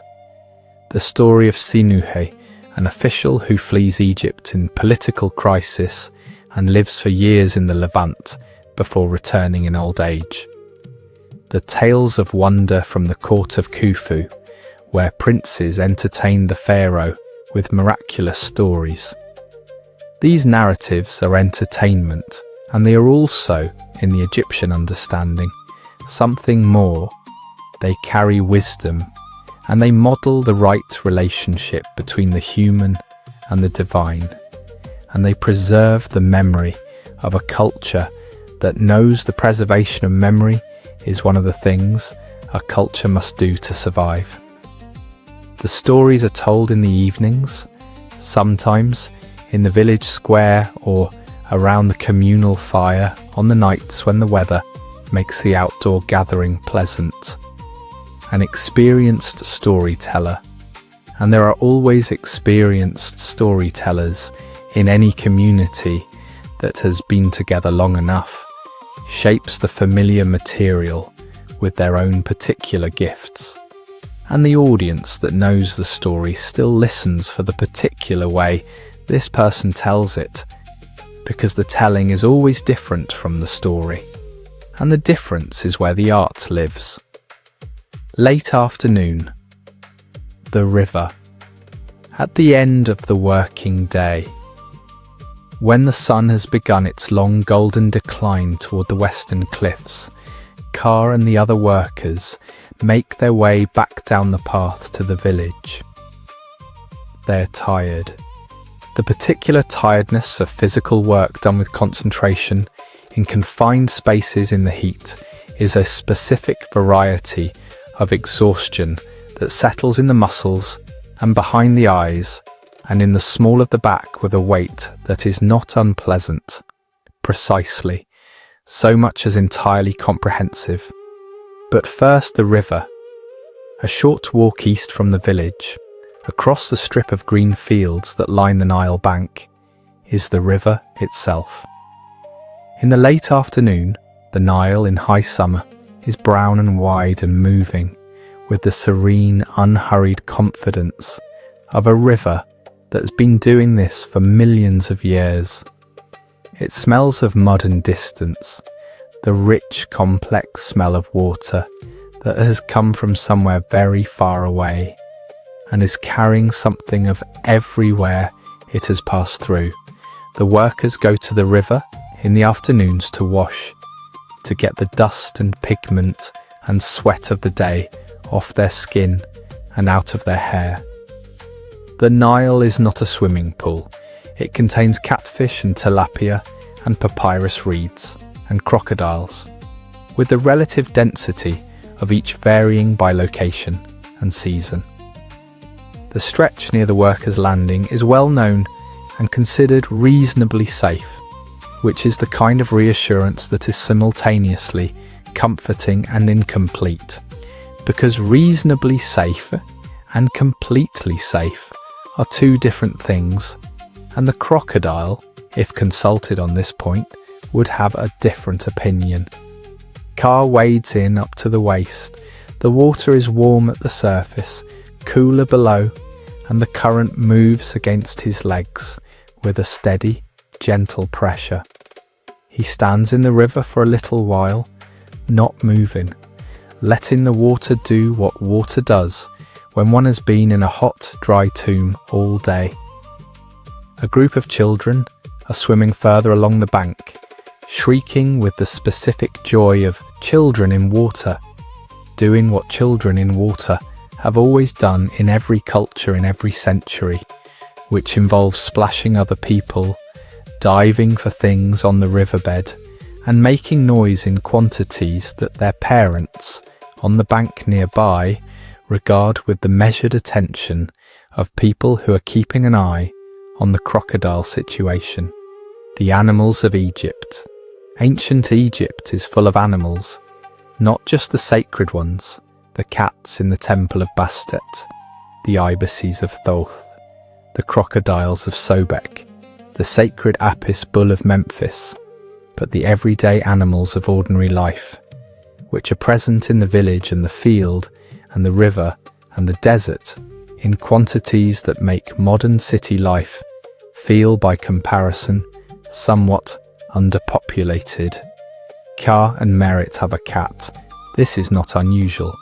Cats in ancient Egypt are extremely popular household animals, not merely because of their divine associations with Bastet, though those associations do not hurt. They are popular because the grain stores that every household maintains are attractive to mice and rats, and cats are, in the matter of mice and rats, extremely motivated and highly effective professionals. An Egyptian household cat earns its keep in the most literal sense. The cat in Ka's household has the appearance of all Egyptian cats in this period, lean, large-eared, with the striped and spotted coat of the African wildcat, from which domestic cats descend, and eyes that regard the human members of the household with the balanced assessment of a creature that has decided to find them acceptable, but retains the option to revise this judgment. She is named Miu, which means simply cat in ancient Egyptian, in the same way that many English speakers name their dogs dog, which is either a failure of imagination or the most honest possible acknowledgement that the animal's nature contains its own name. The donkeys in the village are another matter entirely. Used for carrying heavy loads up the path to the valley, and for general hauling around the village, they are stabled in small yards attached to some of the houses. They're not quiet animals, particularly not in the early morning, and the residents of the adjacent houses have developed a specific and long-cultivated patience with this aspect of their living situation, that is, the patience not of people who've made peace with something, but of people who have simply run out of the energy required to continue making a formal point about it. Egyptian fashion and beauty. Since we have been following Ka and Merit through their day, it is worth noting that the way Egyptians present themselves to the world is given more conscious attention than one might expect. The kohl has already been mentioned, but the attention to personal appearance in ancient Egypt goes considerably further than eye makeup, and it is practical as well as aesthetic in ways that the hot, dry climate makes comprehensible. Skin care is taken seriously, because the Egyptian sun and dry air produce the same effects on skin as they produce on lips: dryness, cracking, aging. The solution is oil, applied daily to face and body in amounts that would strike most modern users as generous. The Egyptians know what the sun does to skin over time, and they have 3,000 years of empirical evidence about what helps. Perfume is not a luxury, but a daily item in Egyptian personal care, because the hot climate and the physical work of daily life produce the expected results, and the Egyptians address these results with preparations of scented fat or oil, flowers and resins and spices worked into a base material to produce a solid perfume that is rubbed onto the body. Lotus, myrrh, frankincense, cinnamon and juniper are among the scents used. The solid perfume cone shown on the heads of figures at feasts in tomb paintings is a real object, a cone of scented fat placed on top of a wig or hair, which melts slowly in the heat and releases its fragrance over the course of the evening. The figures in the paintings are not wearing decorative accessories. They are wearing what amounts to a very slow-release personal fragrance system, which is simultaneously practical and rather sophisticated. Wigs in ancient Egypt are a fashion item of some importance. They can be made in styles more elaborate than natural hair easily achieves. They can be removed and cleaned separately, and they function as formal wear, distinguishing festival and official contexts from everyday ones. The wealthy have wigs of extraordinary elaboration, human hair on a base of plant fibre, sometimes with gold ornaments incorporated. Workers have simpler solutions, or simply their own hair, depending on the occasion. It is, all things considered, a fairly sophisticated approach to personal presentation for people whose bathroom contains a clay pot of water and a frayed twig for a toothbrush. Evening. The village comes alive. The evenings in Deir el Medina are in many ways the best part of the day. The heat has given up. Not entirely. This is Egypt in summer, and the heat does not truly give up until well after dark. But the worst of it is done. The sun is below the western cliffs. The air is moving slightly off the desert, with the first hint of the cooler night, and the village, which has been quiet in the crushing heat of the afternoon, is coming back to life. Cooking fires appear. The smell of bread and beer and onions and garlic and roasting fish drifts through the narrow central street. Children run between the houses in the long golden light. Neighbours sit in doorways and conduct the kind of conversation that the evening permits, slower, more relaxed, less purposeful than the morning exchange. The conversation of people who have done their work and are now simply being in the world and finding it not unpleasant. Supper at Ka and Merit's house is a meal of more substance than breakfast. Bread, always bread, but now with accompaniments, a stew of beans and onions and garlic and cumin cooked in the clay pot over the fire, with a warmth and depth that has nothing to apologise for. There are raw vegetables. There may be fish. There are figs for sweetness, dried and concentrated by the Egyptian sun into a richness that is approximately what the Egyptian sun is good for, adjusted for the fig rather than the human being. The children eat enthusiastically. The 4-year-old, now awake from her afternoon nap under the loom, eats with the focused seriousness that very small children bring to meals, transferring food from the communal dish to her mouth with a directness that bypasses the usual social niceties and goes straight to the fundamental business of filling the available space. Ka and Merit talk about the day. She tells him about the linen commission and the oil situation and what she heard in the street this afternoon about the South End boundary wall dispute, which has apparently reached a new development.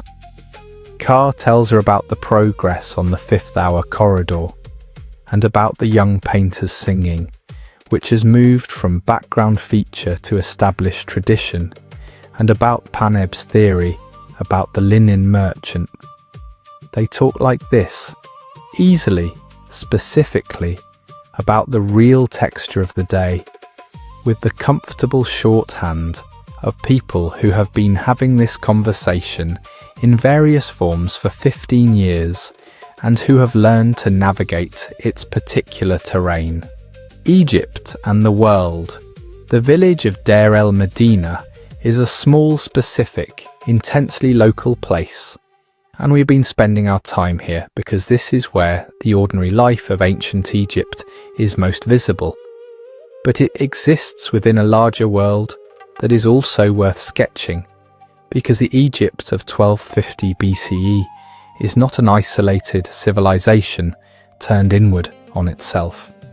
It is one of the great powers of the ancient world, in active contact with everyone around it.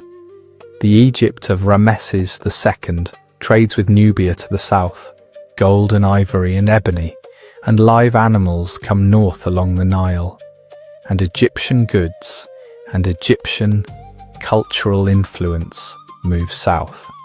Trade with the Levant brings cedar wood from Lebanon, the only timber suitable for serious construction in a country that has very little of its own, along with copper from Cyprus and lapis lazuli from Afghanistan. An extraordinary distance for a material that is valued primarily for its colour, which is the particular deep blue that Egyptian painters use for the sky and for the bodies of gods, and that is, when properly ground and applied, one of the most beautiful things the human eye can encounter. Trade with Punt, the mysterious land to the southeast, possibly in the Horn of Africa, brings incense and myrrh and frankincense and the materials for Egyptian perfume and medicine that cannot be sourced locally. The Queen Hatshepsut, 2 generations before the time of this story, sent an expedition to Punt that is recorded in magnificent detail on the walls of her mortuary temple, with paintings of the trees and animals and people of Punt that represent the ancient world's equivalent of a travel documentary. There is also warfare.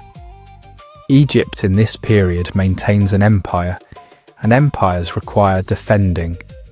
The Egyptian military, professional soldiers, chariot corps, infantry, Nubian and Libyan mercenaries is a sophisticated and experienced force, and the men who serve in it move through a world considerably wider than the Nile Valley. They serve in campaigns in the Levant and Nubia, and sometimes further afield, and they come home with foreign goods, foreign words, foreign ideas, and sometimes foreign wives, which is how cultural exchange has always worked in practice, regardless of what the official policy might prefer. The diplomacy of this period includes the famous Kadesh Treaty between Ramesses and the Hittite king, the world's oldest surviving peace treaty, preserved on both Egyptian and Hittite records, in which the two great powers agree to stop fighting each other and assist each other against common enemies. The treaty is sealed with a diplomatic marriage. A Hittite princess comes to Egypt to become a wife of Ramesses, bringing with her an entourage of Hittite courtiers and customs and the kind of cultural contact that official diplomacy formalizes, but that informal daily contact has always been doing anyway. None of this particularly affects Ka on a daily basis. He is a craftsman in a workers' village, and the great dramas of international politics play out at a considerable remove from the fifth-hour corridor. But the lapis lazuli in the blue paint he mixes every morning has come from Afghanistan, along a chain of traders that stretches across half a continent. The cedar of his paintbrushes and his furniture has come from Lebanon. The incense burning at the household shrine has come from punt on ships that sailed the Red Sea. The world is in this village if one knows where to look, and Ka knows, in the background way, that people always know the context they inhabit, without having to consciously think about it, that the work he does matters because the Pharaoh it serves matters, and the Pharaoh matters because Egypt matters, and Egypt matters because Egypt is the ordered world, Mat, the opposite of chaos, the thing that human effort and divine favour together maintain against the permanent possibility of disorder. His work is his contribution to this maintenance.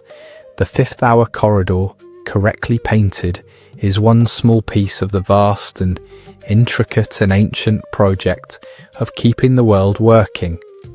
This is, admittedly, a somewhat more metaphysically significant way of thinking about one's job than most people manage. But this is ancient Egypt, and they've had several thousand years to think about the relationship between daily work and cosmic significance, and they've arrived at a framework that is, by any measure, rather motivating. The beer brewer. At the end of the street, a lamp is still burning in the workshop of Ipet, who is the village's most reliable beer brewer and one of its more interesting residents. Ipet is a widow of 50, which in ancient Egypt puts her in the category of genuinely senior, and she's been brewing beer since her husband died 20 years ago and left her with a workshop, a recipe, and the necessity of an income. She is not the only brewer in the village. Most households brew their own for daily use, but she is the one whose beer is specifically sought out for feasts and festivals and important occasions, because her beer is consistently better than everyone else's, and she knows it and charges accordingly. The process she uses is the standard Egyptian method, refined by 20 years of practice into something approaching an art form. She makes thick bread from barley flour, bakes it lightly so the inside is still doughy, then crumbles it into large pots of water and leaves it to ferment for 1 to 3 days depending on the strength required.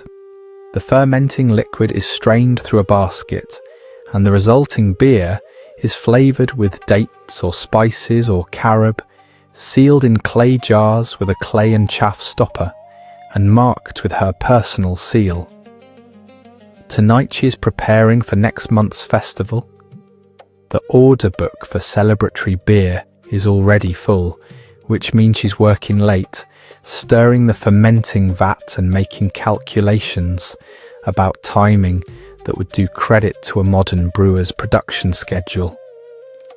Epet's workshop smells wonderfully, yeasty and warm and slightly sour, with the sweetness of dates underneath. Neighbours passing in the street in the evening sometimes slow down just to breathe it in, which Epet finds simultaneously flattering and slightly exasperating, because she is working, not providing an olfactory entertainment for the neighbourhood, and the distinction matters to her. The medical situation.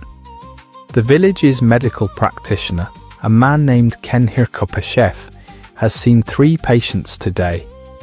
A man with a badly infected foot wound, a pregnant woman in her 7th month with concerns about the birth, and a child with an eye complaint common in the village during summer. He has treated the foot wound with honey and a linen bandage, which is the right call by any measure. He has reassured the pregnant woman and given her a protective amulet for the birth, which addresses both the practical concern and the emotional concern simultaneously. He has treated the eye with a copper sulfate wash, which is more or less correct and more or less effective. Ancient Egyptian medicine is a fascinating combination of the genuinely effective and the optimistically experimental.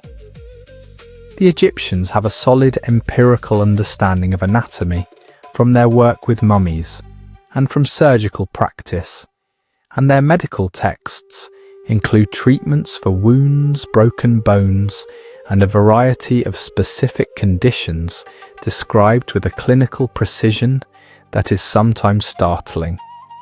They know to close wounds with sutures. They know that honey is antimicrobial. They use willow bark, the natural source of the compound used to make aspirin, for pain and fever, because it works, even if the mechanism is not understood. They also prescribe remedies for some conditions that are rooted more in magic than in what would today be called medicine, involving spells and amulets and substances of dubious medical value. This is not because they're foolish, it is because they live in a world where the distinction between medicine and magic is not a distinction that yet exists, and where both are simply different tools in the same toolkit of dealing with the world's tendency to malfunction. Kenhirkopeshef has also today been consulted about a dream, because dreams in ancient Egypt are a serious matter, a genuine communication channel between the sleeping human and the divine, or the dead, and the interpretation of dreams is a skilled profession. The dream in question involves a large cat sitting on a rooftop. His interpretation involves a close consultation with his personal copy of the Dream Interpretation Manual, an actual text that exists and that interprets specific dream images with the earnest confidence of a document that knows exactly what a cat on a rooftop means for one's future, and results in a verdict that the dreamer finds somewhat ambiguous but accepts with the graceful resignation of someone who was not necessarily expecting unambiguous cosmic guidance, but will take what they can get. The Egyptian understanding of time. Ancient Egypt has a relationship with time that is unlike most modern relationships with time, and it is worth understanding before the night takes over completely. The modern world experiences time as linear, a line moving in one direction, from past through present to future, each moment happening once and then being gone. The ancient Egyptians had a different understanding. For ancient Egypt, certain things were not linear. Certain things were cyclical, happening again and again, always the same, always present. The sun rose every morning. This was not a new sunrise. This was the sunrise, the same sunrise that happened at the first moment of creation, and that happens every morning of every day, and that will happen at the morning of the world's end. The Nile flooded every year. This was the flood, the return of the inundation, the repetition of the first watering of the Black Land that made Egypt possible. The Egyptians had two words for time that encode this distinction. Neheh, which is cyclical time, the repetitive, always returning, always present time of the sunrise and the flood and the seasons. And Jet, which is absolute, permanent time, the time in which things exist unchangingly, forever. What this means for Ka is that the paintings he makes on the tomb walls are not records of things that happened. They are images that participate in Jet, that are permanently present, permanently real, permanently operative in the afterlife existence of the person whose tomb they decorate. The food painted on the wall is real food in the permanent sense. The servants painted on the wall are real servants in the permanent sense. The texts of the Amduat are not a map of a journey that will be made once. They are the eternal record of a journey that is always being made every night in the cyclical time in which the sun god's boat is always navigating the underworld, always passing through the fifth hour, always being reborn at dawn. This is why the work matters. This is why the fifth hour corridor wants to be exactly right. Not because anyone will see it.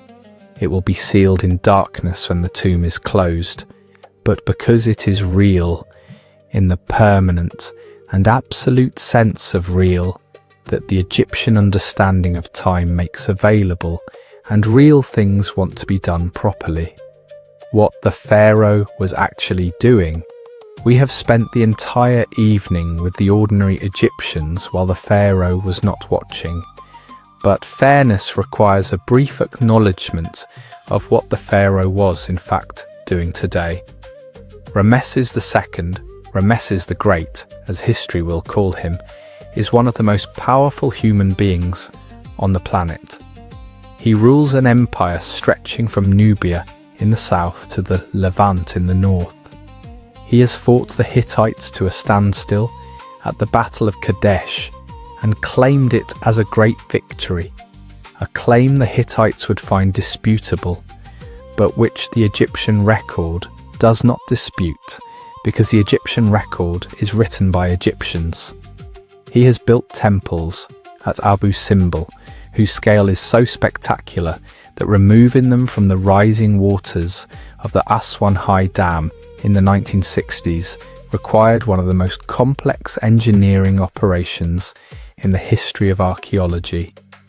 And here is what the most powerful man in the world is doing today.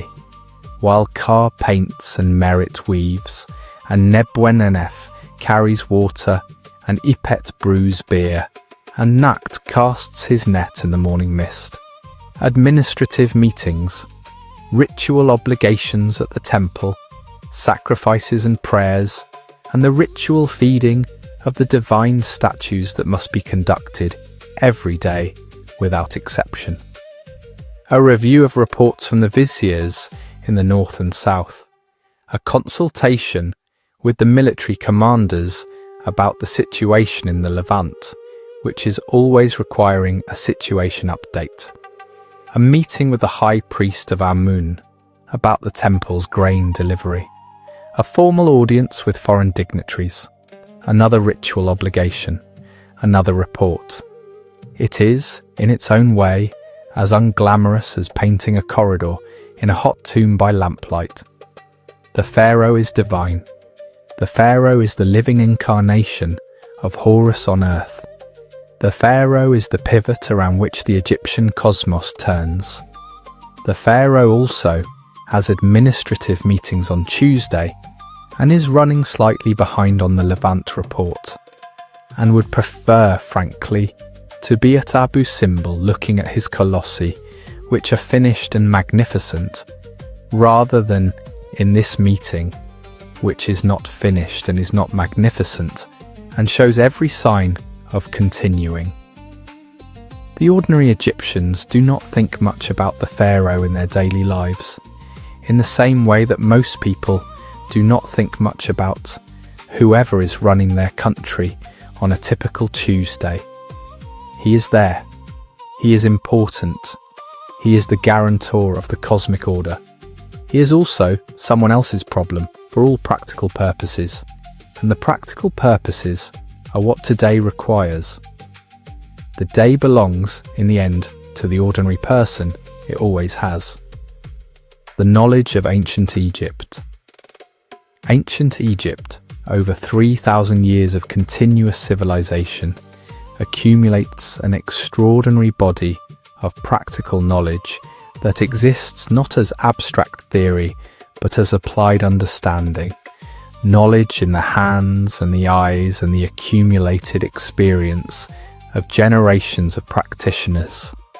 The medical knowledge is one example.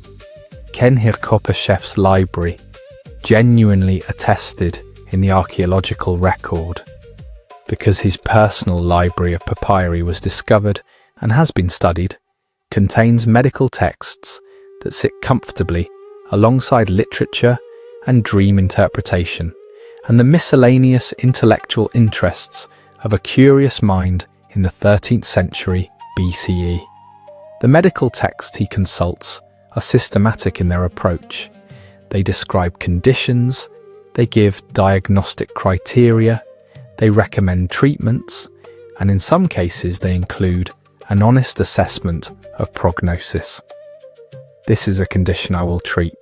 This is a condition where treatment is possible but uncertain.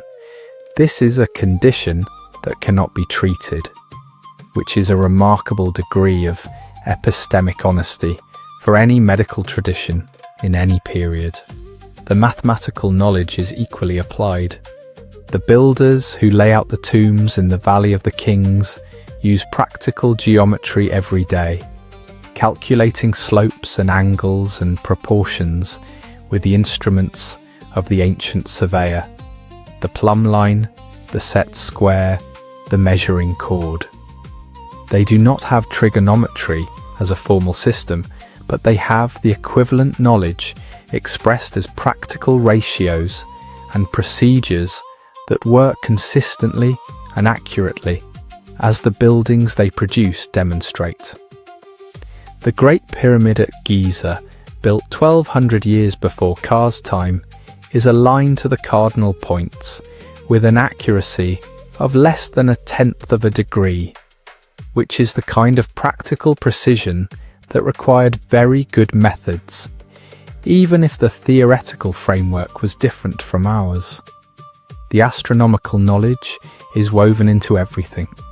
The orientation of temples and tombs is calculated with reference to specific stars. The calendar is tied to the heliacal rising of Sirius. The first day, Sirius appears on the eastern horizon just before dawn, after a period of invisibility, which coincides with the beginning of the Nile flood and marks the Egyptian New Year. The priests of the major temples track the movements of the visible planets and calculate the positions of the stars for religious purposes. And this tracking, maintained over centuries, gives Egyptian astronomy a precision and a long baseline that makes it one of the most sophisticated astronomical traditions of the ancient world.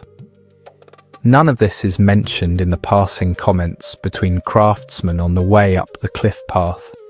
It is simply present in the alignment of the tomb entrance, in the astronomical references, in the amduat that Ka is painting, in the calculation of the festival dates that determine when Ipet needs to have her celebratory beer ready, in the dream interpretation manual that Kenhir-Kopeshef consults, which is itself a form of applied knowledge about the patterns of the unconscious mind as the ancient Egyptians understood them.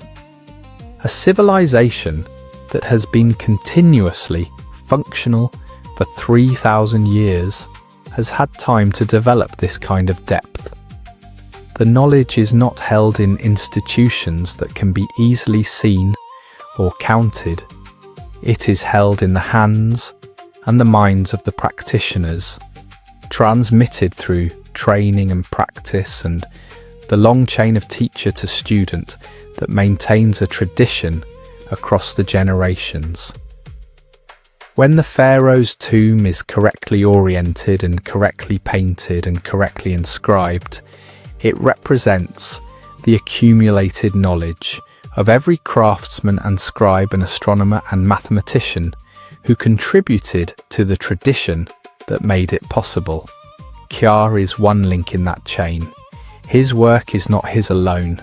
It belongs to everyone who taught him and everyone they were taught by, going back further than any individual memory can reach into the deep history of the tradition that made him what he is.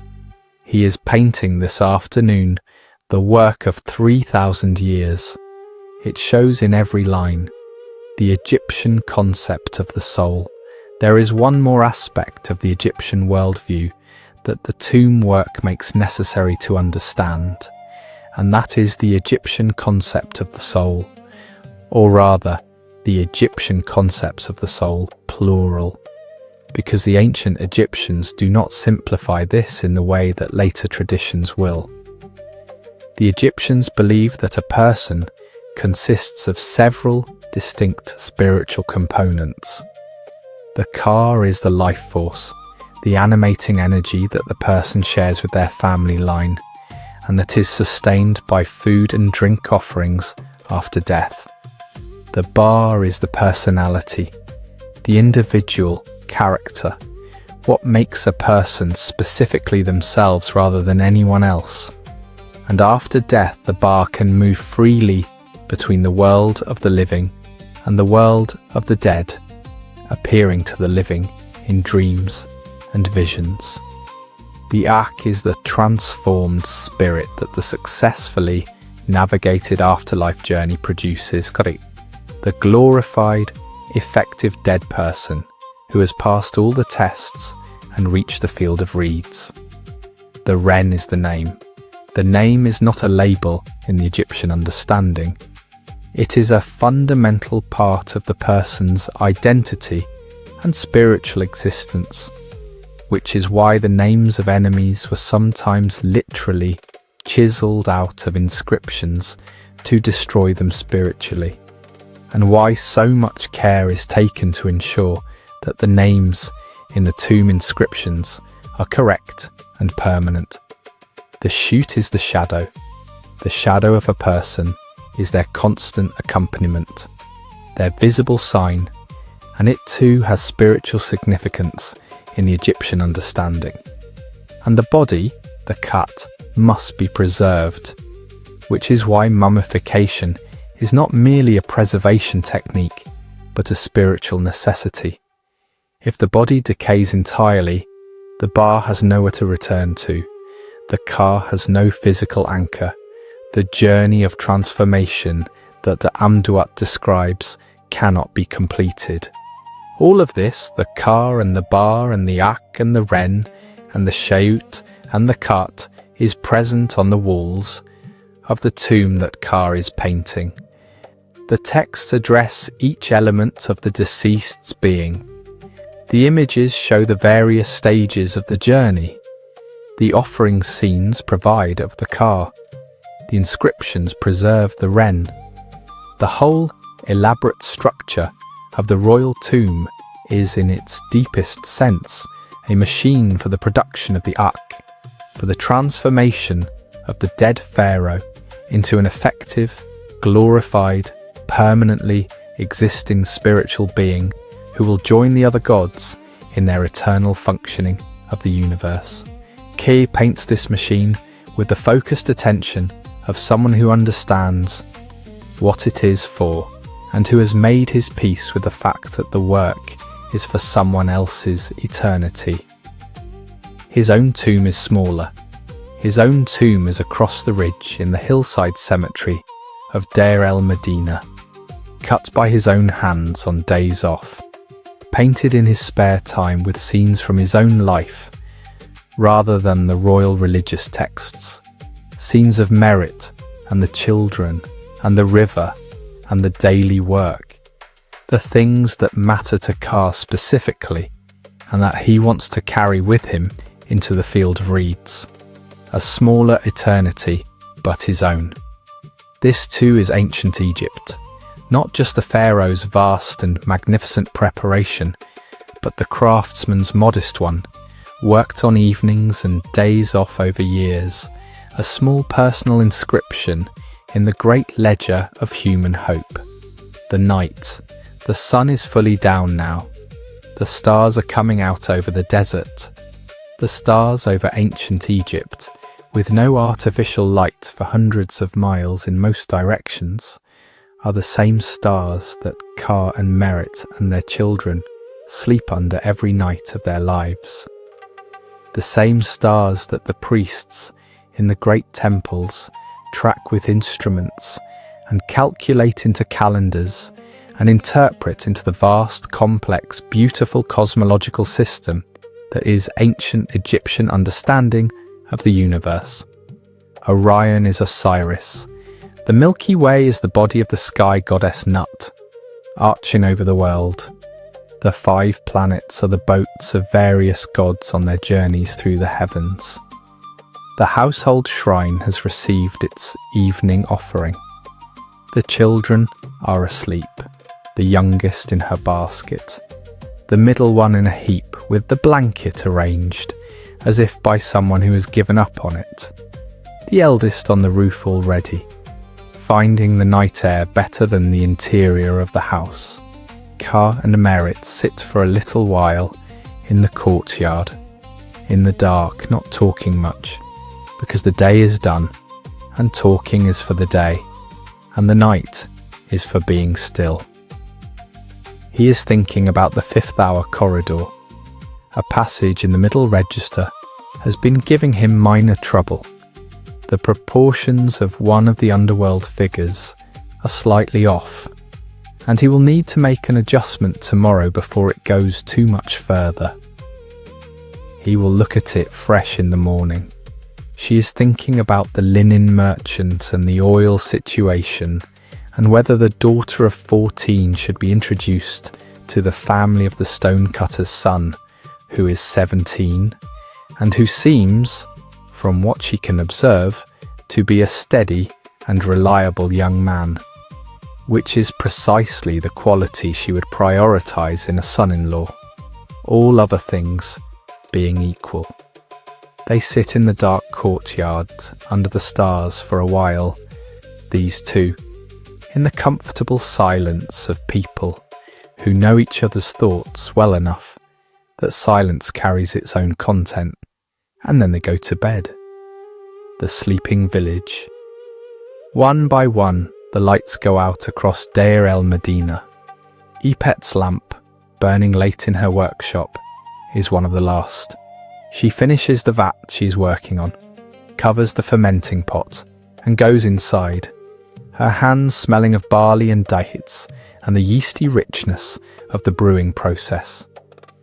Nebwenenef is already asleep, the deep, uncomplicated sleep of a 12-year-old who's been carrying water up a cliff in the sun all day, and for whom sleep arrives not as a destination, but as an ambush. He is asleep before he is horizontal.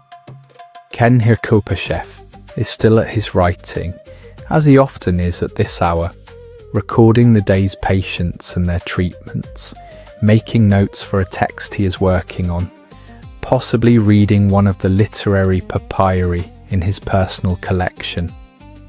He is a person for whom the night is long enough for a few more hours of being usefully engaged.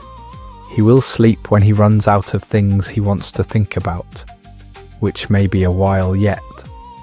The young painter Userhat sleeps with a smile still on his face, from the song he sang this afternoon in the tomb's third corridor. A song about a garden and a girl, and the smell of the blue lotus that blooms on the Nile in summer, which is an old song and a good one, and which the lamplight and the quiet of the underground gave a particular resonance today. He will sing it again tomorrow. Paneb is already asleep on the roof, flat on his back, snoring with the absolute conviction of someone for whom snoring has never been identified as a problem by anyone whose opinion he rates highly.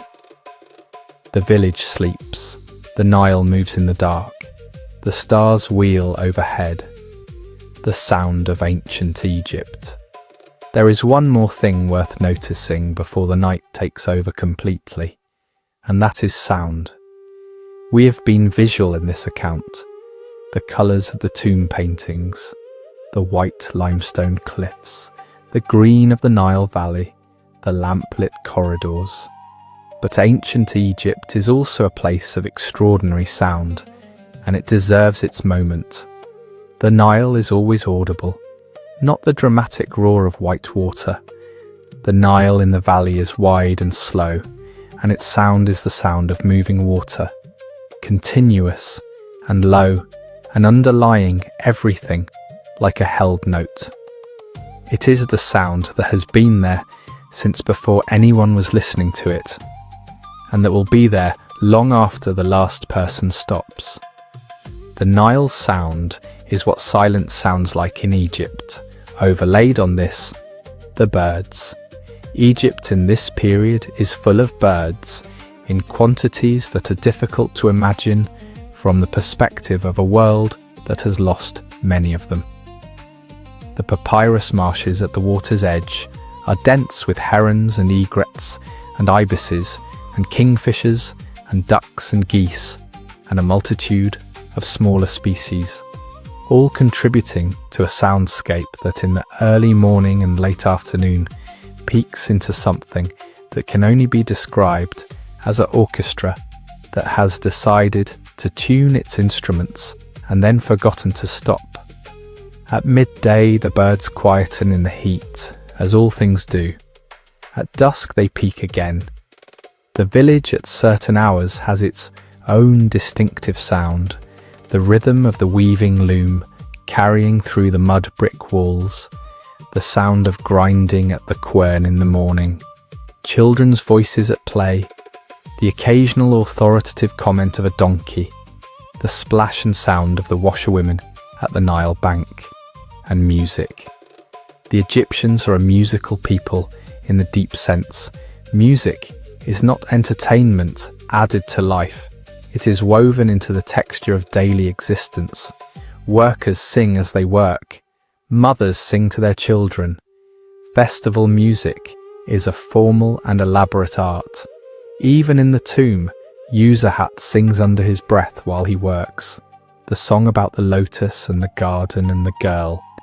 And the song is part of the work, part of the day, part of the particular quality of being alive in ancient Egypt in 1250 BCE that no amount of scholarly analysis can fully convey, but that the song, if it could be heard, would make immediately and specifically real.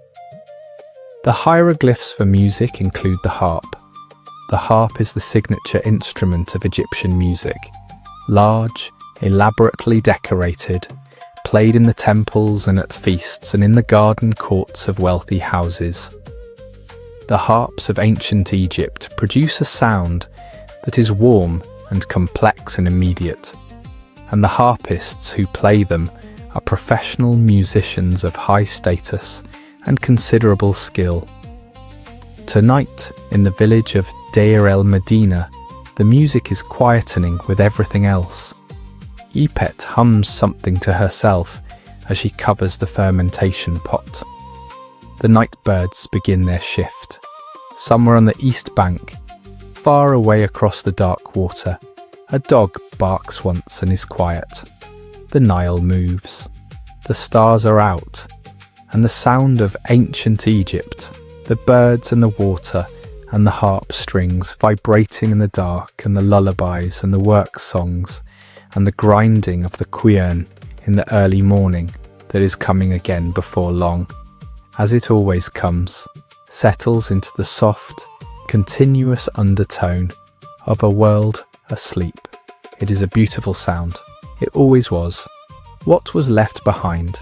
The village of Deir el-Medina was occupied for roughly 500 years, from approximately 1550 BCE to around 1070 BCE, when the political and economic instability of the late New Kingdom made the royal tomb project untenable, and the village was abandoned.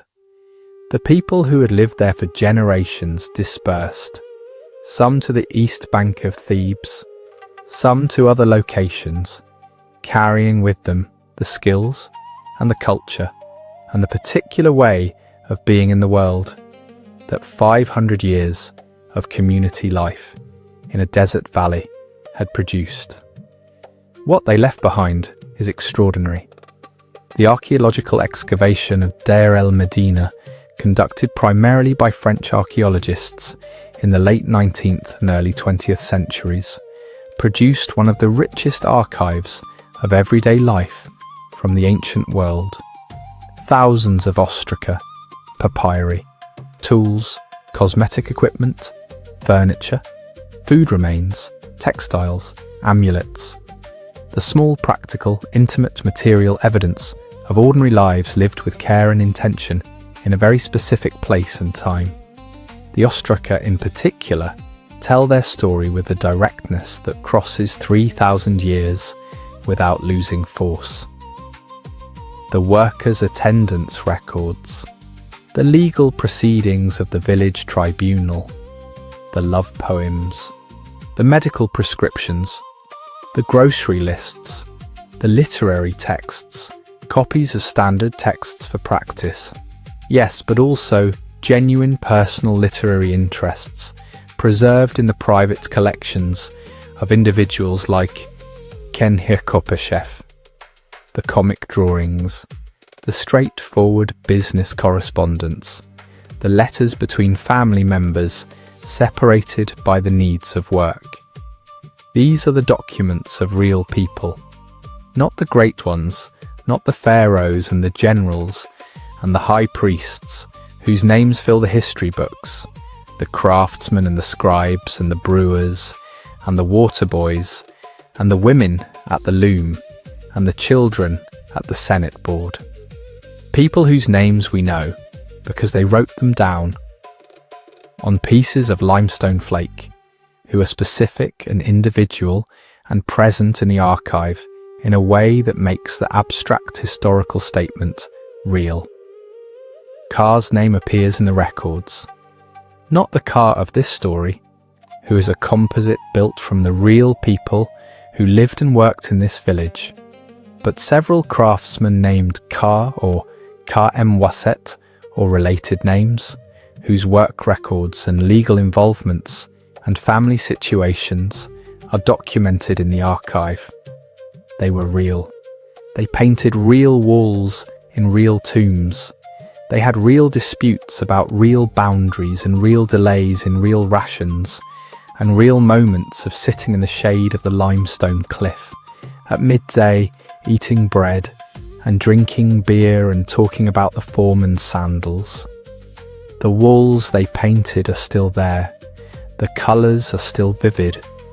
And on the walls of the Valley of the Kings, in the tomb corridors, that workers like Ka painted with such care in such heat by such lamplight, the 5th hour of the night still waits.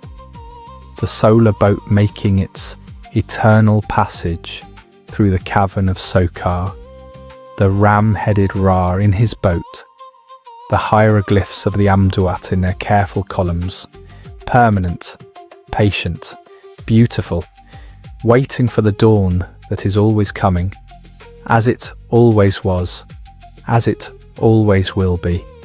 The long continuity. 3,000 years is a long time by any human measure. It is longer than the distance from the time of Ka to the present day in reverse would take us, further back than Ka, further back than the first pyramids, further back than the first Egyptian writing, further back than the beginning of Egyptian civilization itself, into a prehistory before civilization existed in any form we would recognize. And yet the thread is not broken. The blue lotus that Nefertari gathered from the Nile bank this morning blooms on the same river today. The limestone cliffs that glow amber in the first light at Deir el Medina glow amber in the first light at Deir el Medina today. The village site is still there. The valley is still there. The cliffs are still there. And the quality of light at that specific hour in that specific place is unchanged. The Nile still floods, though the high dam at Aswan now regulates what the ancient Egyptians accepted as the uncontrollable gift of happy. The cats of Egypt are still the cats of Egypt, descended from the same African wildcat that Mu descended from, carrying the same alert, evaluating, independent spirit in the same lean body. The human things are the same too. The desire to do work that will last. The love of family in its particular, complicated, daily texture. The community that is both support and constraint. The satisfaction of skill done well. The pleasure of food after work. The evening quiet. The stars. The Egyptians understood that what they were doing was meant to last. They built for eternity in the most literal sense. Buildings of stone, inscriptions of carved hieroglyphs, paintings sealed in tombs away from the light and air that would otherwise destroy them. They were right, it lasted. We are here tonight, 3,000 years later, and the walls are still painted and the hieroglyphs are still legible, and the story of the fifth hour of the night is still there in the deep corridor of the Valley of the Kings, exactly as Ka left it. What he was trying to do, he did. The extraordinary thing, looking back across the distance, is not that some of it lasted. Much has not. The perishable things, the conversations, the laughter, the particular sound of Ipet's voice as she covers the fermentation pot late at night. The exact quality of the song that Userhat sang in the third corridor. The extraordinary thing is how much has lasted. How much of ordinary Egyptian life, not the monuments but the actual texture of it, the ostraca and the papyri and the material evidence of daily existence, has survived to tell the story of people who are not trying to be remembered as historical figures, but who were simply trying to live their lives well in the time they had. They lived their lives well, and 3,000 years later, on a night that would be incomprehensible to them in almost every particular, the technology, the geography, the language, the context, someone is telling their story, and someone else, somewhere, is listening. That is the continuity. That is the thread. That is what lasts. What it all means. Here is what ordinary life in ancient Egypt was when the pyramids and the hieroglyphs and the gold masks and the Hollywood drama are stripped away, and the actual daily texture of it is what remains. It was getting up before dawn because the bread needs starting and the work starts early. It was eating the same breakfast most mornings because that is what there is and it is sufficient, and nobody has yet invented the concept of brunch. It was walking to work in a group because the path is steep and the conversation makes it shorter. It was skilled labour, done well with care, for reasons that went beyond the immediate and the practical, done in the understanding that what is made today will outlast the person making it, and that outlasting the maker is the point. It was a community of people who knew each other thoroughly. the good and the annoying and everything between, and who chose every day to be a community anyway, because the alternative was to be alone in a desert, and nobody was choosing that. It was children who played the same games children have always played. Market days and boundary disputes and late deliveries of rations. Good beer and difficult neighbours. Love songs in underground corridors. Letters home that said the practical things and left the important things in the silence between the words. It was a relationship with the universe that was constant and immediate and personal. The gods in the household shrine, the ancestors at the offering table, the sun making its nightly journey through the underworld and rising again every morning because the craftsmen of Deir el Medina have painted the rooms it needs to navigate, and because the great machinery of existence requires everyone to do their part. It was, in other words, a human life, specific and limited and embedded in its time, as all lives are, strange in its customs and its cosmology and its dental situation, familiar in everything that has always been familiar. The early morning, the daily work, the family meal, the evening quiet, the desire to leave something behind that will last. And the strange thing, the thing that becomes clear only when spending time in this particular history, is that the Egyptians knew all of this about themselves. They were not naive about time. They lived in a civilization old enough to have a long memory of itself, old enough to know that things change, that regimes end, that even the mightiest of pharaohs becomes, eventually, a name on a wall in the dark. They knew this and they built anyway. They painted anyway. They wrote their love poems on limestone flakes anyway, and kept their beer records with the same care they kept their medical prescriptions, because all of it mattered, and all of it was worth recording, and all of it deserved to be done properly. They had a word, ma'at, that is usually translated as truth or justice, but that encompasses something larger than either word alone suggests. Ma'at is the right order of things, the way the world is supposed to be, when everything is in its proper place and functioning as it should.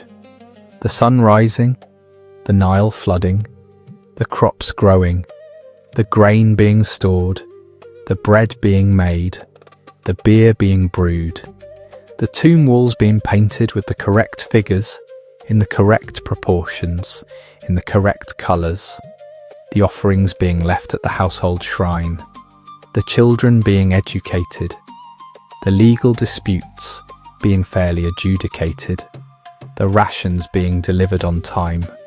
All of it, from the cosmic to the domestic, is ma'at. All of it matters. None of it is too small to be part of the right order of things. The pharaoh maintaining ma'at on the grand scale, and Merit maintaining it at the kitchen level, and Ka maintaining it on the tomb wall, and Ipet maintaining it in the fermentation pot, are all aspects of the same thing. The ongoing project of keeping the world working, which is everyone's job, which has always been everyone's job, which will always be everyone's job. This is the Egyptian contribution to the human conversation about meaning. Not the pyramids, though the pyramids are remarkable. Not the gold, though the gold is beautiful. The understanding that ordinary daily life, the bread and the beer and the coal and the linen and the Senate game, and the boundary wall dispute, and the love poem, and the beer brewer working late, is not separate from the important things, but is itself the important things, is itself the maintenance of the world, is itself ma'at. Ka painted walls in the Valley of the Kings 3,000 years ago, and the walls are still there. Merit wove linen at the upright loom, and the linen is gone. But the knowledge of how to do it passed from her hands to other hands, and eventually, by routes that no historian can trace exactly, to the world we live in. Ipet brewed beer according to a recipe that has descendants in every craft brewery operating today. Nebwenenef carried water up a cliff and grew up to be a craftsman and painted his own walls, probably, and those walls may or may not still be there somewhere in the limestone of the valley. And somewhere in the world tonight, someone is looking at the painted walls of an Egyptian tomb and feeling, in the presence of those specific blues and those specific figures, something that does not entirely resolve into words, a recognition, a connection, the sense of a thread that goes from here to there without breaking, across a distance that is enormous by any human measure, and not, in some other measure, very far at all. The story is still being told tonight. He outlasted himself after all. The journey home. Before the night takes over completely, and the village of Deir el-Medina fades back into the 3,000 years of silence that lie between us and it, there is one more thing worth knowing. The people of ancient Egypt believed in an afterlife not as a consolation for the difficulty of the present, but as a genuine, eventual destination that made the present meaningful. The careful preparation of the tombs, the offerings at the household shrines, the spells in the Book of the Dead, the paintings in the Amduat, all of this was not melancholy or morbid in the Egyptian understanding. It was practical. It was the sensible preparation of a sensible person for a journey they knew they were going to take. And the afterlife they were preparing for was not a vague or abstract destination. It was the field of reeds, Aru, a place described in the texts as a glorified version of Egypt itself.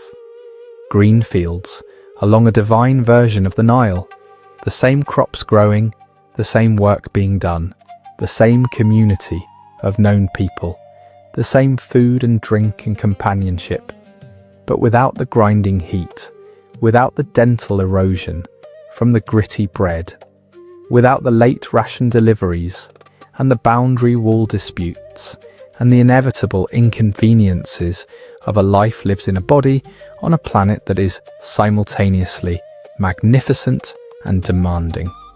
In other words, Egypt, but better, which is, when one thinks about it, rather a lovely thing to look forward to. Not transcendence or dissolution or the end of the particular self one has spent a whole life being.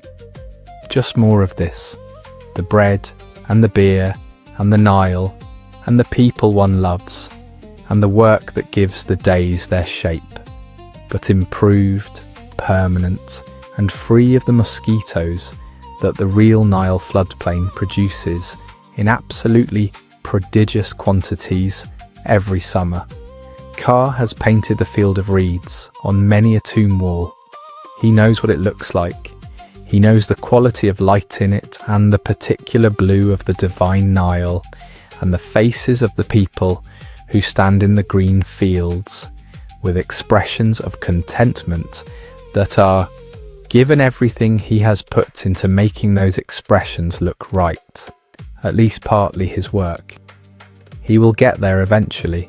He is in no hurry. Tonight he is 32, on the roof of his house, under the stars of the real Nile Valley, next to his wife who is already asleep on the wooden framed bed, her linen covered shape rising and falling with the regular, peaceful rhythm of someone who has done a full day of work and earned her rest.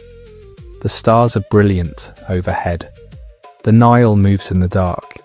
The desert is quiet. And in the morning the sun will rise again over the eastern cliffs, and the roosters will make their opinions known, and the bread will need starting, and the path to the valley will be waiting, and the fifth hour corridor will be there on the wall exactly where it was left, waiting for the continuation, and this particular human day will begin again, as it has, as it will, as it always does. Sleep now, sleep well.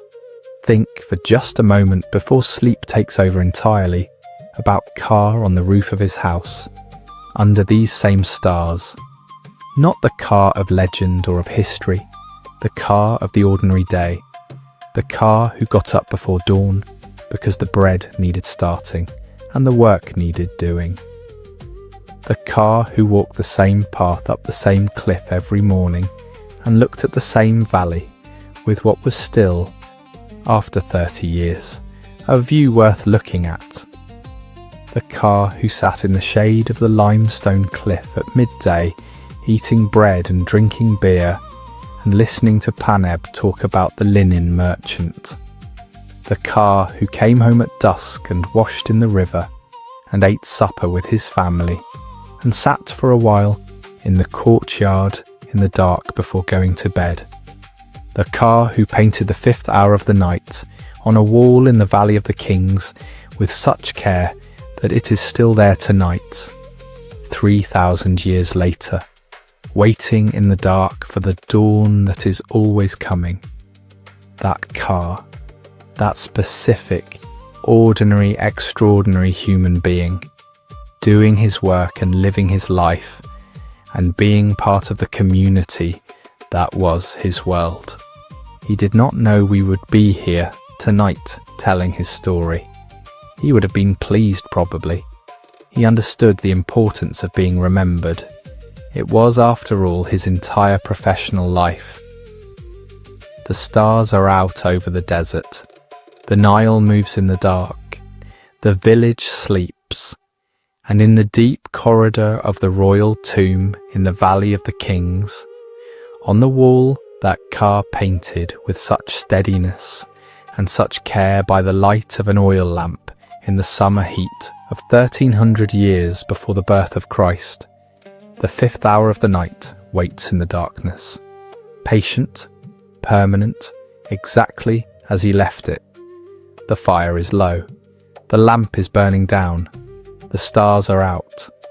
Tonight we have been to ancient Egypt, and it was exactly as wonderful and strange and human and funny and sad and magnificent as one might have hoped. The Pharaoh was not watching, and it was the best possible day.